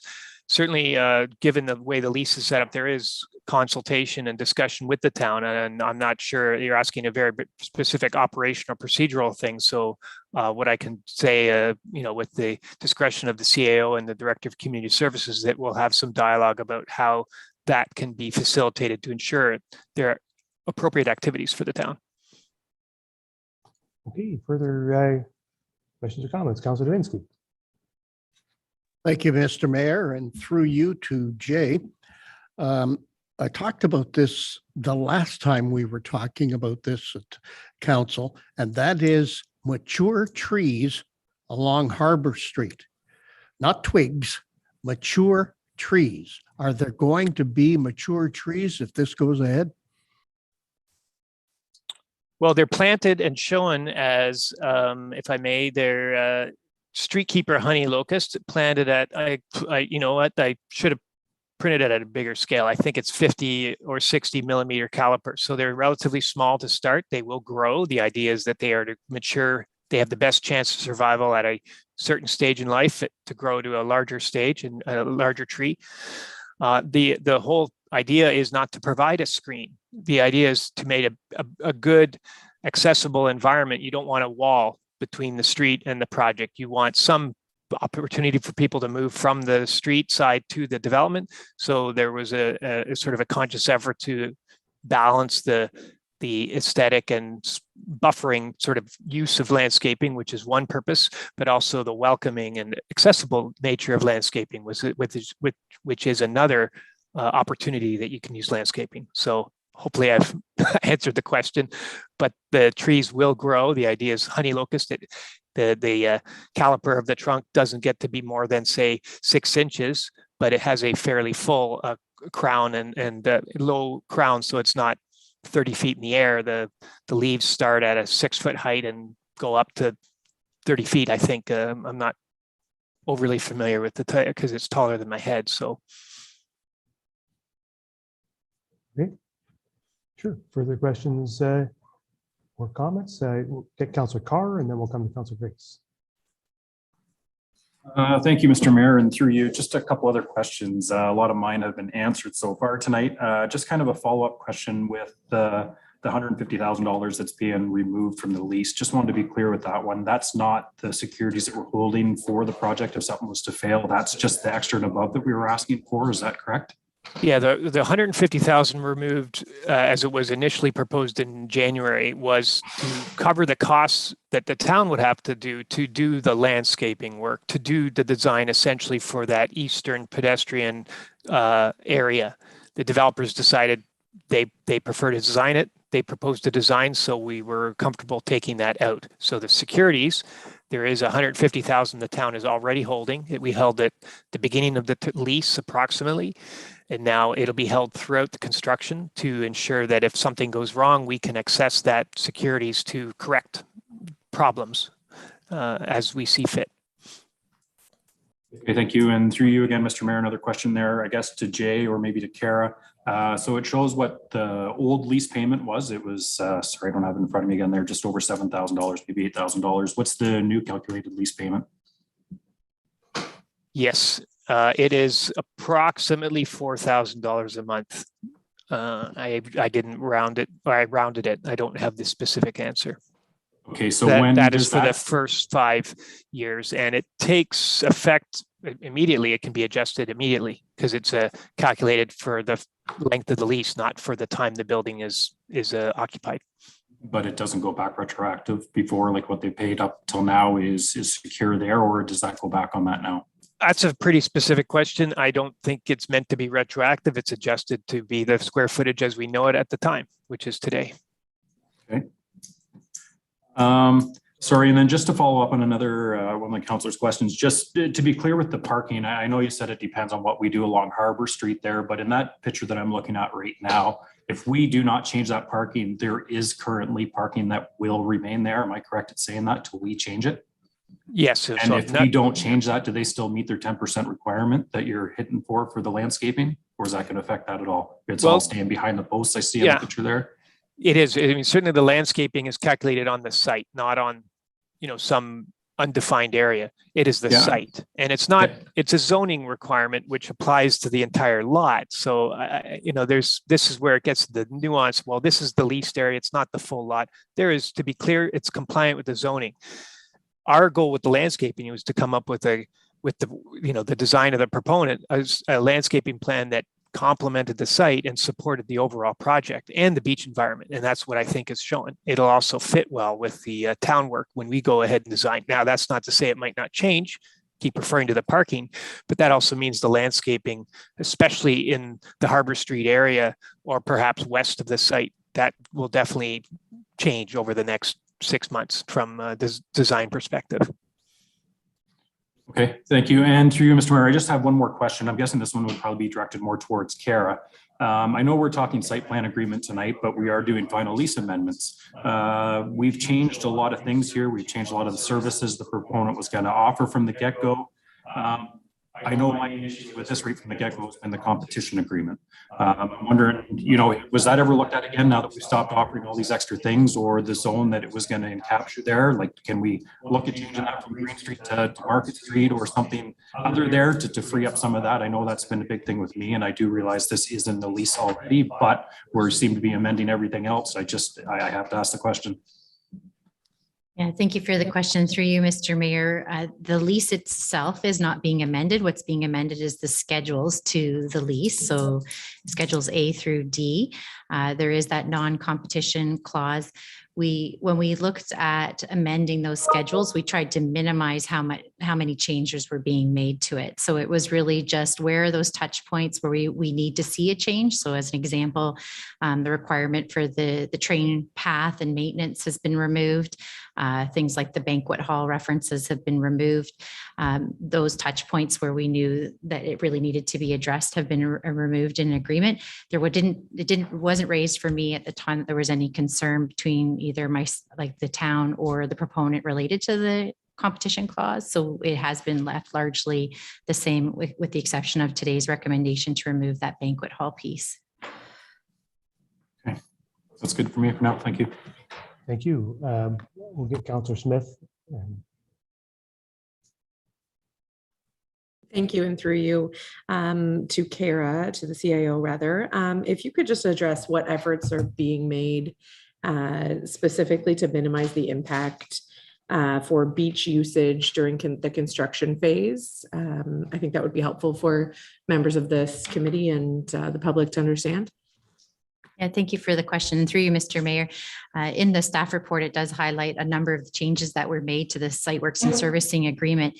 And one of the key pieces that we worked on with the proponent was to identify that construction fencing would be erected around the site.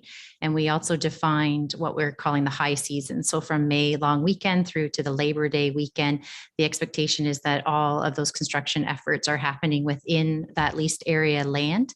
Outside of that high season, with town permission, they can use our property if needed in order to facilitate construction. But we really wanted to acknowledge that with this being such an asset to our community and the needs that are related to parking, we didn't want to tie up our lands in the construction time frame of the high season. So that was a big addition to the site works and servicing agreement that was negotiated.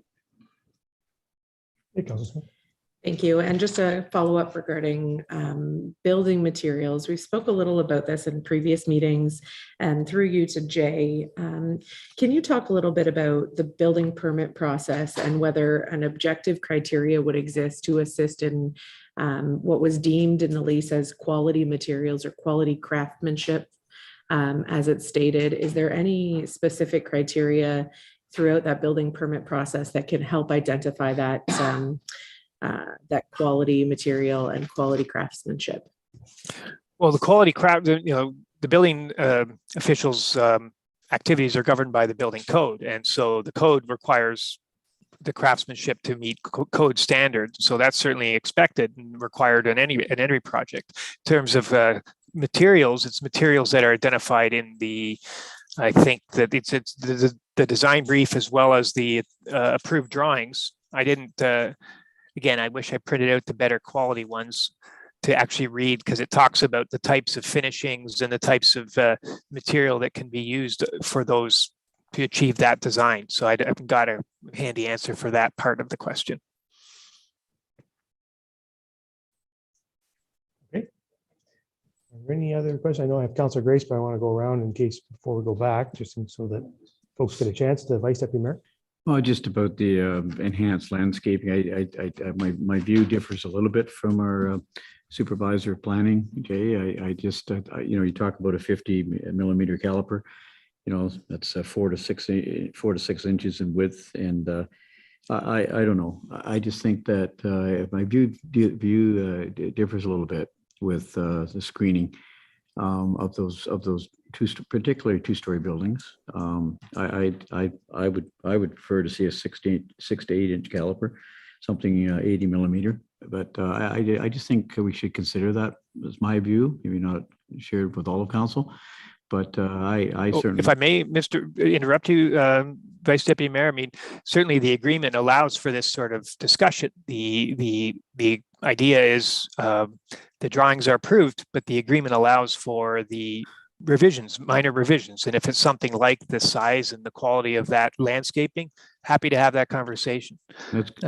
So thanks for that, Jay. I just think that, I've talked as a member of council for the last 8 years about an enhanced landscaping plans, and I don't plan to let up on that anytime too soon. I think that all the great work we're doing with developments, with 30% coverage with landscape and kind of with 25, the tremendous land, tree planting programs happening there, and let's not stop. I think that it's a good opportunity in Harbor Street to do an enhanced landscaping plan to buffer those buildings. So that was my comment. I just hope that staff and we'll consider that. I have some comments, but Councilor Grace can go first, but we'll have some comments in a minute too. Sure. Are there any other questions before I start going back around for closing comments? Don't see any, so we'll go to Councilor Grace. Thank you, Mr. Mayor. So in my comments tonight, I'd like to respond to some of the concerns residents have asked about in advance of tonight's meeting. Ms. Corrigan Frank already spoke tonight about the proponent's application for a permit to take water. The purpose of the request was for construction dewatering for a maximum volume per day of 3,843,000 liters per day for a period of 3 years. Ontario's permit to take water program is intended to sustain water resources and manage water taking from Ontario's lakes, rivers, streams, ponds, and/or groundwater. Permits are required if you intend to take more than 50,000 liters of water per day, and permits will not be issued for activities that would negatively affect existing users, the environment, or remove water from a watershed that already has a high level of use. If you look up the information on the Environmental Registry of Ontario about active permits in Saugeen Shores, there are currently 15 approved sites for water taking permits. The maximum liters per day allowed range from 115,000 liters per day to 10,407,000 liters per day. In Saugeen Shores, the maximum time limit of the permits is up to 5 years, and the sources designated for current permits are ground and surface water. The purposes of the Saugeen Shores permits include construction dewatering, golf course irrigation, and commercial golf purposes, agriculture, and aquaculture. The proponents include local golf courses, the Lake Huron Fishing Club, the town of Saugeen Shores, and various home building construction companies. As a specific example, in the past 4 years, the town completed a permit for taking water for construction work on Elgin Street, which was in close proximity to the proposed CCV site. The Elgin Street permit was for a maximum daily water taking of approximately 4.5 million liters of water per day. The actual water taking once construction commenced was much less than that. Without knowing the context of how common this type of permit is, I can see why some residents may be concerned by the amount requested by the CCV proponents in their application. However, I hope that this information about other permits in our municipality will reassure residents that this is not an extreme request. Construction which requires dewatering exceeding 50,000 liters per day cannot commence until such a permit is granted. However, I've been told by staff that the proponent will be able to start construction as long as the amount of water taken per day is below the 50,000 liters per day threshold for that purpose of construction. And that's the sticking point for me on this point. Previous studies for the project and comparisons with other projects in town indicate that this project will not be viable without needing a permit to take over 50,000 liters. So if approval of the site works and servicing agreement allows some construction to go ahead before a permit is granted, I think that's unwise.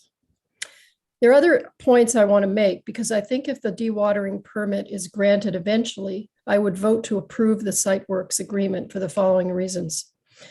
Some emails I've received have indicated that council should not approve the proposed site plan without a permit from the Saugeen Valley Conservation Authority. But we've heard tonight several times that without having the plans or the approved plans, Mr. Downing will not go ahead with a permit or making a decision about a permit or not a permit. So I don't believe council is violating the law by approving this proposed site plan without an SVCA permit tonight. Theoretically, an SVCA permit may not even be required if none of the project works are located within the regulated area. Regarding zoning, this area is zoned OS or Open Space 1. And the report indicates, and if you look at the zoning bylaw on page 191, you can see that the setbacks, the lot coverage, the landscaped area, and the building height are all compliant with the zoning bylaw requirements. On January 10th, in that meeting, I stated that while some residents have argued that the proposed development will unfairly obstruct the view of adjacent property owners, I have a duty, I believe, to make my decision based on the current law, in this case, the zoning bylaw on permitted heights. Section 3.10.2 of the zoning bylaw permits exceptions to the height restriction of 10 meters if the higher building element is not a habitable feature. In fact, this section says that the restriction of height for non-habitable features like the HVAC unit in question shall not exceed 20 meters in residential zones or 45 meters in any other zone. 45 meters is 147 feet. And that includes the open space zone. The proposed height of the building itself, including the HVAC unit, I believe is 43 feet or 13.1064 meters. That doesn't come close to the permitted 45 meters for a non-habitable feature in the open space zone. Excuse me. Regarding the height and public vista, I sympathize with the homeowners along Harbor Street who will lose a mostly unobstructed view of the lake and the harbor now, but this is public land and private homeowners do not own the view. We can see this throughout the municipality as residents purchase shoreline property, legally build homes to the maximum of the permitted height and obstruct their neighbors' views. With the construction of residences and other buildings along the shoreline through the years, that vista is not wholly unobstructed. But there still is, and there still will be, I believe, a spectacular view of the lake and Port Elgin Beach from the Green Street entrance. And there will be public views to the southwest and north of this development. On January 10th, I voted against the proposal because I didn't like the design presented. I asked the lessees to submit a different design, which reflects a coastal vision, which complements the Port Elgin Beach and the charm and character of the town. The proponents have made changes in the size, bringing the ground floor area for the buildings down from January's proposed 24,147 square feet to 12,396 square feet, and the overall square footage from approximately 33,000 square feet to around 19,000 square feet.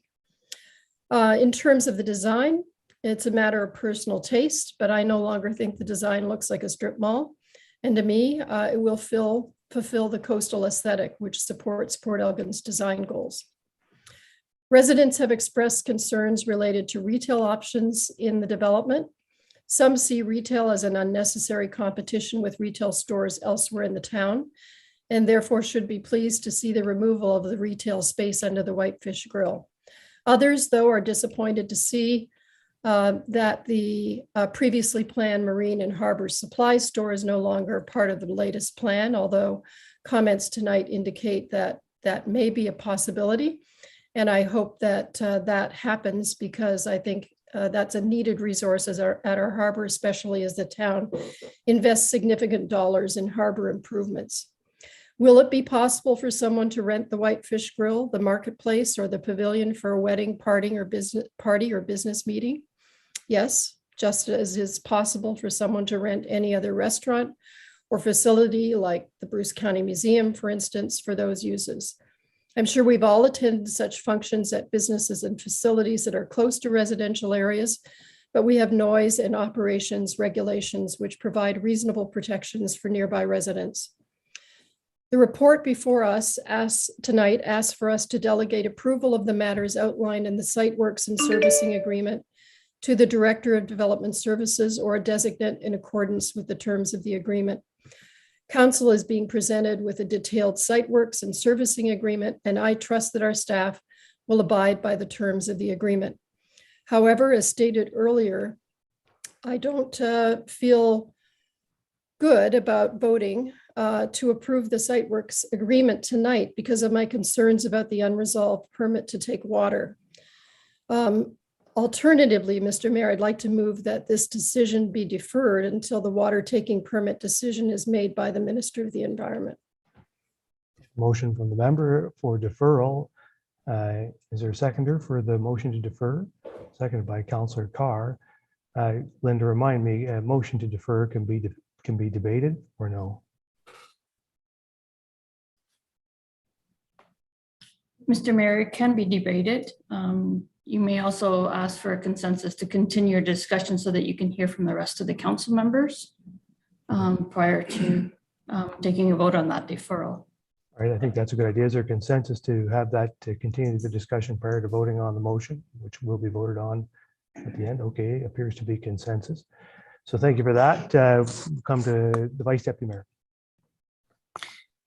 Yeah, thank you, Mr. Mayor. And over the past, since 2019, I've when I first saw the 33,000 square feet of space, and I think it's well documented. I have asked a ton of questions of staff and of the developer about the size and the banquet hall and a whole lot of other things. And you know, I wanted to say thank you to staff for being so patient with a ton of questions that all members of council no doubt have been asking. And I had a fair number of questions tonight about dewatering and SVCA and in or out of the side of the regulated area. And I've zoning questions around meeting zoning bylaw requirements, but all those things have been discussed. So I'm not going to rehash all those things. My questions have been answered. And I just want to say this, I just prepared a little bit of a statement for tonight. You know, close to 3 years ago, I saw plans for the Cedar Crescent Village. At that time, I did support, as I felt back then, and I still believe today, that our Port Elgin waterfront needed a facelift, some new services, some landscaping upgrades, particularly the area where CCV is being proposed. I guess I would ask any resident who remembers the former train station lands, mini golf, and former tennis court area, take a look at it today. But tell me what you saw back then. Tell me what you saw. Our parking lot and lands adjoining, and I'm speaking of the proposed CCV lands, was a complete mess, an eyesore, an embarrassment to this tourist town. And it's been an eyesore for a very long time, in my view. I said back then, and I'll repeat now, I am optimistic that CCV will provide a properly sized development that will be accepted by the broader community. I am more confident today, Mr. Mayor and Council, that CCV will provide for a right-sized development. In 2019, when drawings were first presented for CCV, I saw over 33,000 square feet of ground floor retail and other space. I heard tonight and read in the report that 30,000 square feet has been reduced to just under 19,000. So 40% reduction in the size of the development.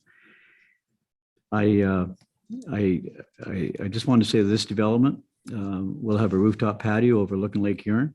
And personally, I can't wait to visit the rooftop with out-of-town guests or local friends for a glass of wine or dinner overlooking Lake Huron.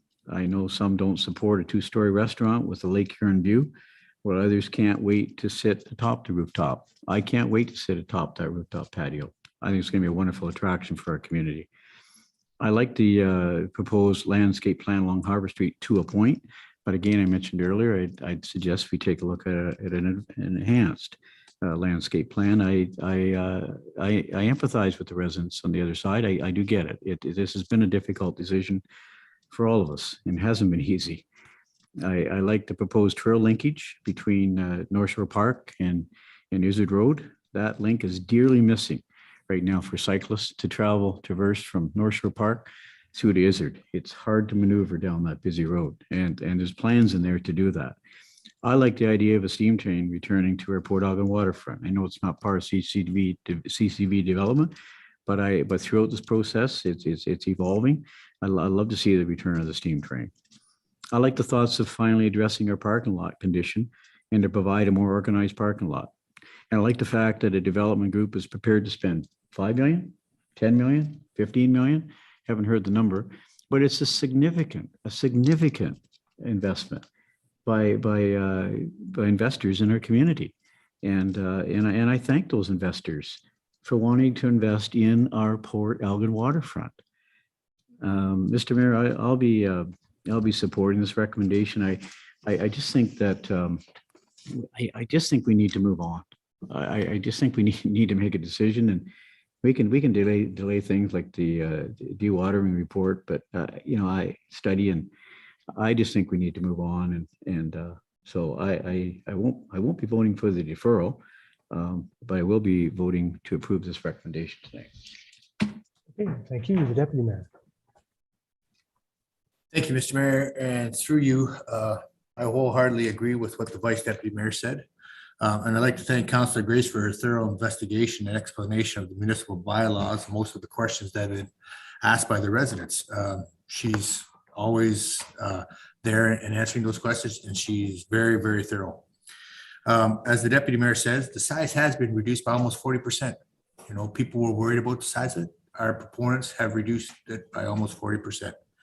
And we must remember that our investors are local residents. They're members of our community who have nothing in mind but taking the waterfront, modernizing it, and making it a destination. I also have a few questions about the landscaping. It is a beach. It's a waterfront. I don't want to see a lot of trees along Harbor Street because, well, people are worried about blocking the view. Trees are going to block the view with the canopy. It is sand-based, so we got to watch the types of grass that are there. And if you've been down there after a windstorm, you know that the wind blows the sand off the beach and it's just going to catch in all different types of vegetation. So I know our staff are going to work with the proponents and put in what is exactly needed there. But this is a beach area, a waterfront. It doesn't need or require a lot of vegetation. I will be supporting this motion. I think it is time to move on.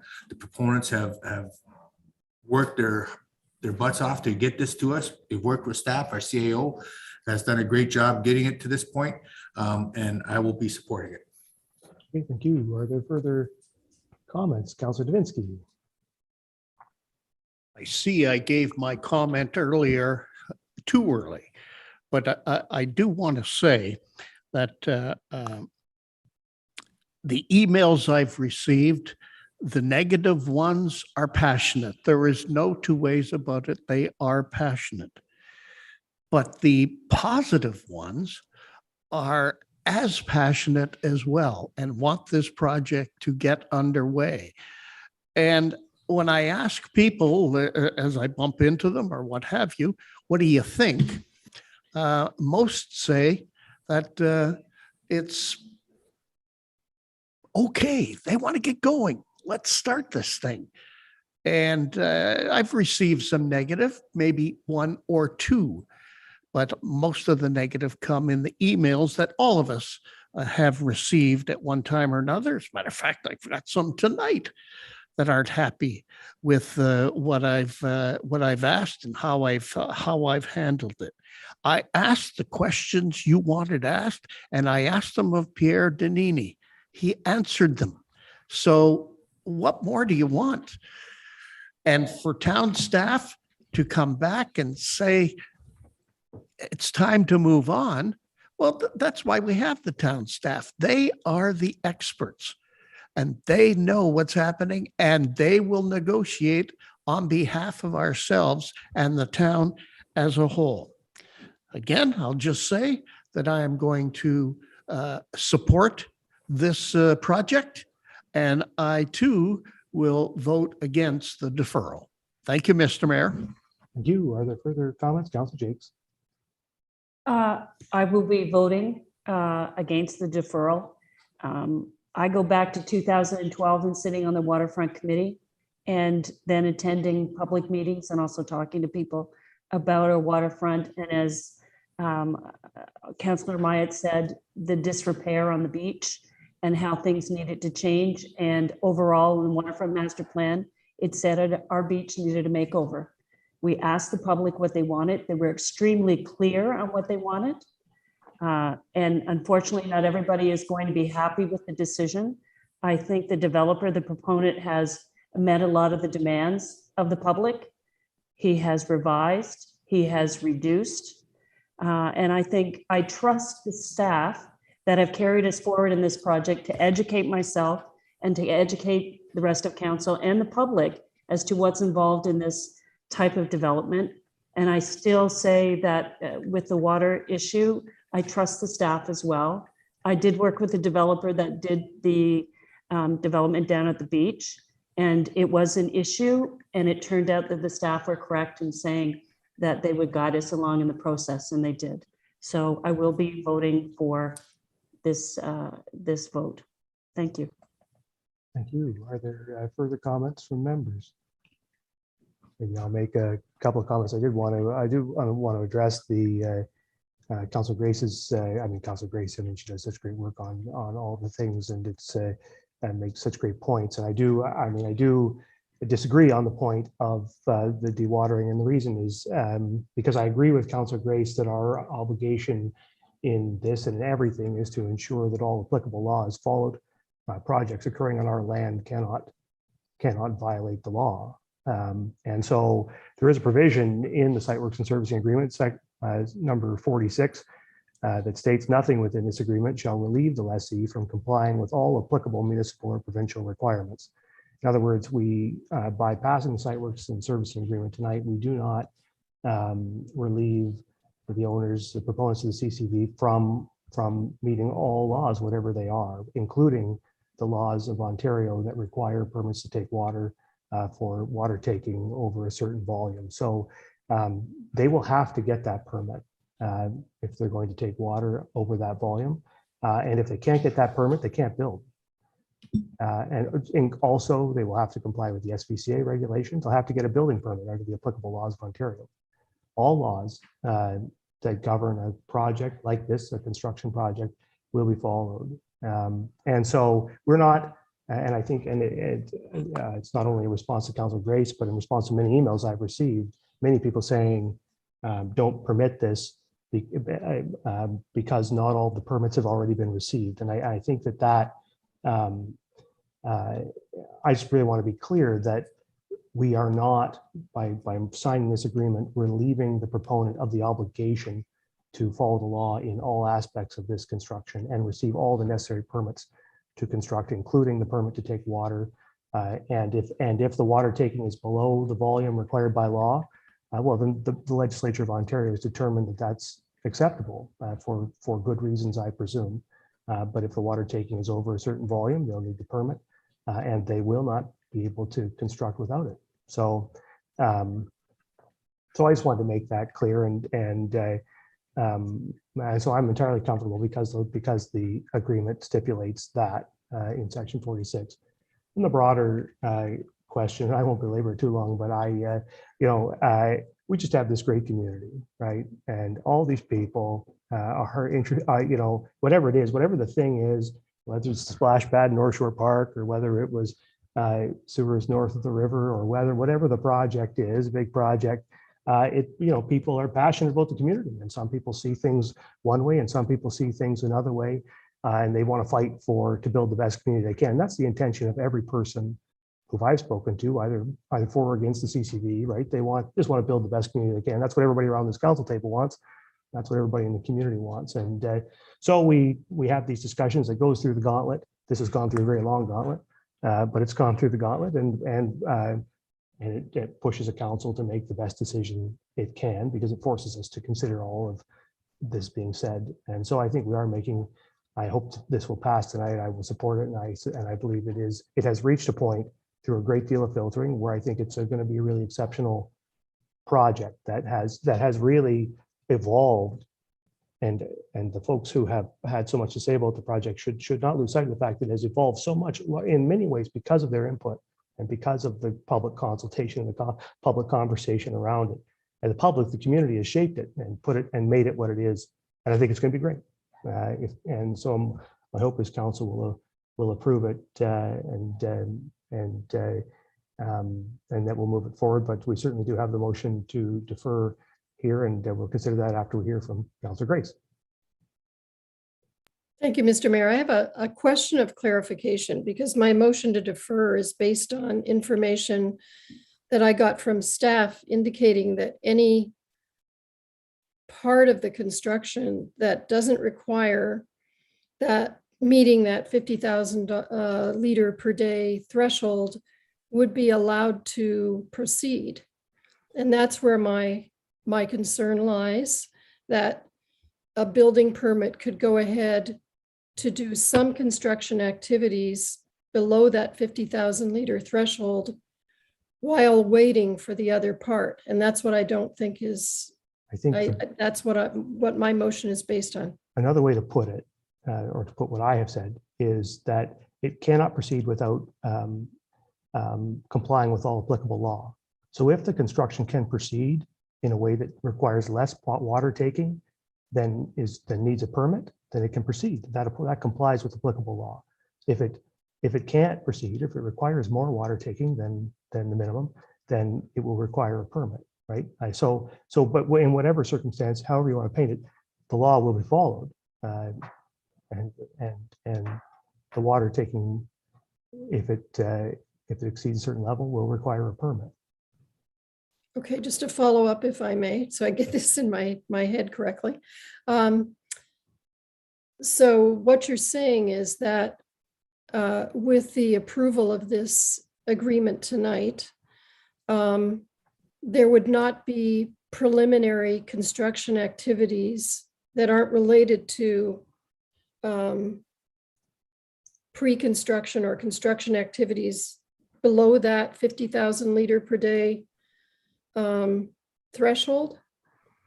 I got the impression from what I was told that there could be some preliminary construction activities that wouldn't require that 50,000 liter per day over that permit. Maybe Jay or Kara could help me. It's a little out of my depth now. Well, certainly, I don't want to make it confusing. I have no intention to do that. I guess I'm best in my head to help try to understand how some activity may proceed, or maybe draw an analogy for similar situations, but try not to draw too much attention to this specific site. Let's look at another site. But you could do construction staging and soil movement, sand movement to get things ready. That's a permitted activity, but we wouldn't want them to do that. And I don't think the proponent would want to do any of that unless they had some understanding of the framework the town would support in the agreement. They still have people, competent people, experts in their own field, engineers, designers, architects that understand their legal requirements, and so outline what they need to do before they can actually start drawing water to put the sanitary pipe in the ground. The analogy is on Elgin Street or a road project. Council approved the road work on Elgin before the town had the permit to take water. I'll have to confirm that, but we had staff, we had designers, we had consultants and engineers and constructors that all knew they needed a permit to take water to do the work on Elgin Street. Didn't require council to approve that before that happened. It happens in due course at the appropriate time in the process. And section 46 requires that to happen. I mean, that section 46 in here requires the lessee to comply with all applicable law. Nothing in this agreement relieves them from doing that. Okay, well, if that is the case, then I am going to withdraw my motion to defer. Okay, motion to defer is withdrawn. Are there other, Councilor Myatt?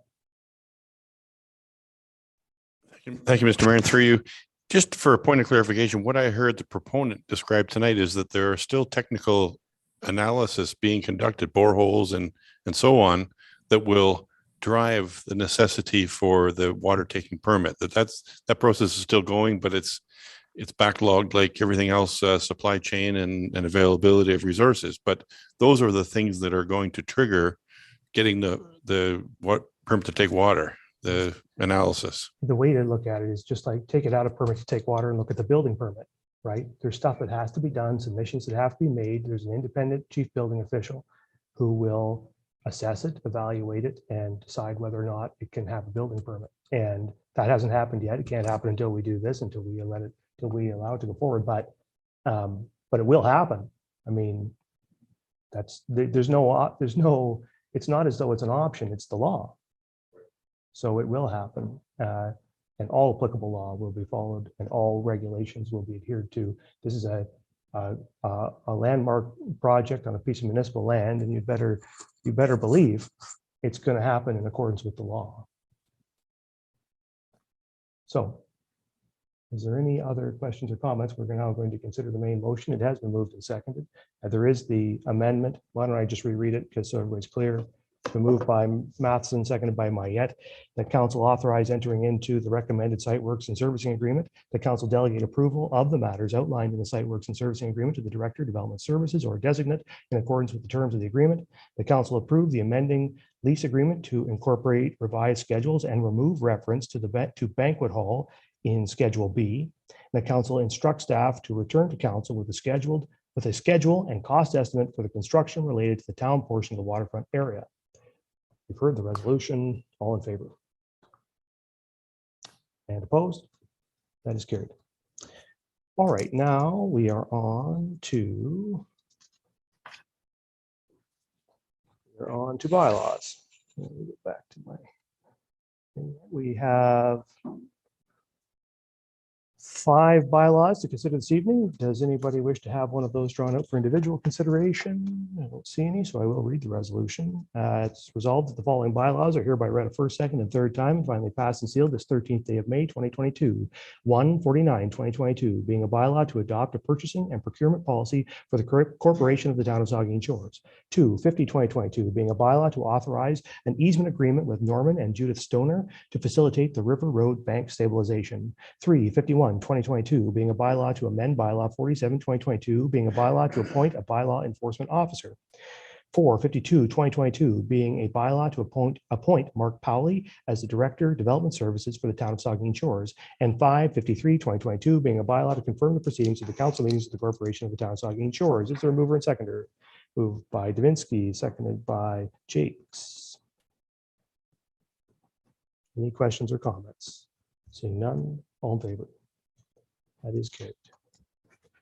And now we're on to close to public, and I have a resolution that council move into close to public session to discuss matters in accordance with bylaw 63, 2015, section 3.8.2 N, a position, plan, procedure, criteria, or instruction to be applied to any negotiations carried on or behalf of the municipality, and section 3.8.2 B, personal matters about an identifiable individual, including municipal or local board employees, to discuss the following: 1, negotiations regarding the Owen Sound Grey Bruce Family YMCA operating agreement, and 2, a human resource update. Is there a mover and seconder?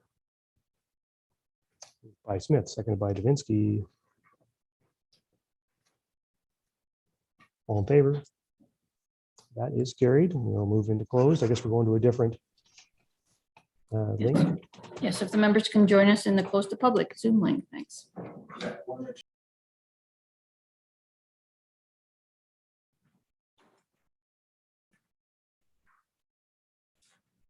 Morgan, we have all members present. If you can stop sharing the screen.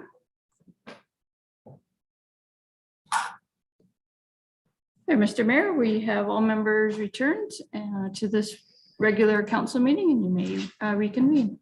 Okay, thank you, Linda. Then we will arise from closed, and I will report that council received information and discussed the YMCA negotiations and concluded our discussions on that from our earlier special meeting.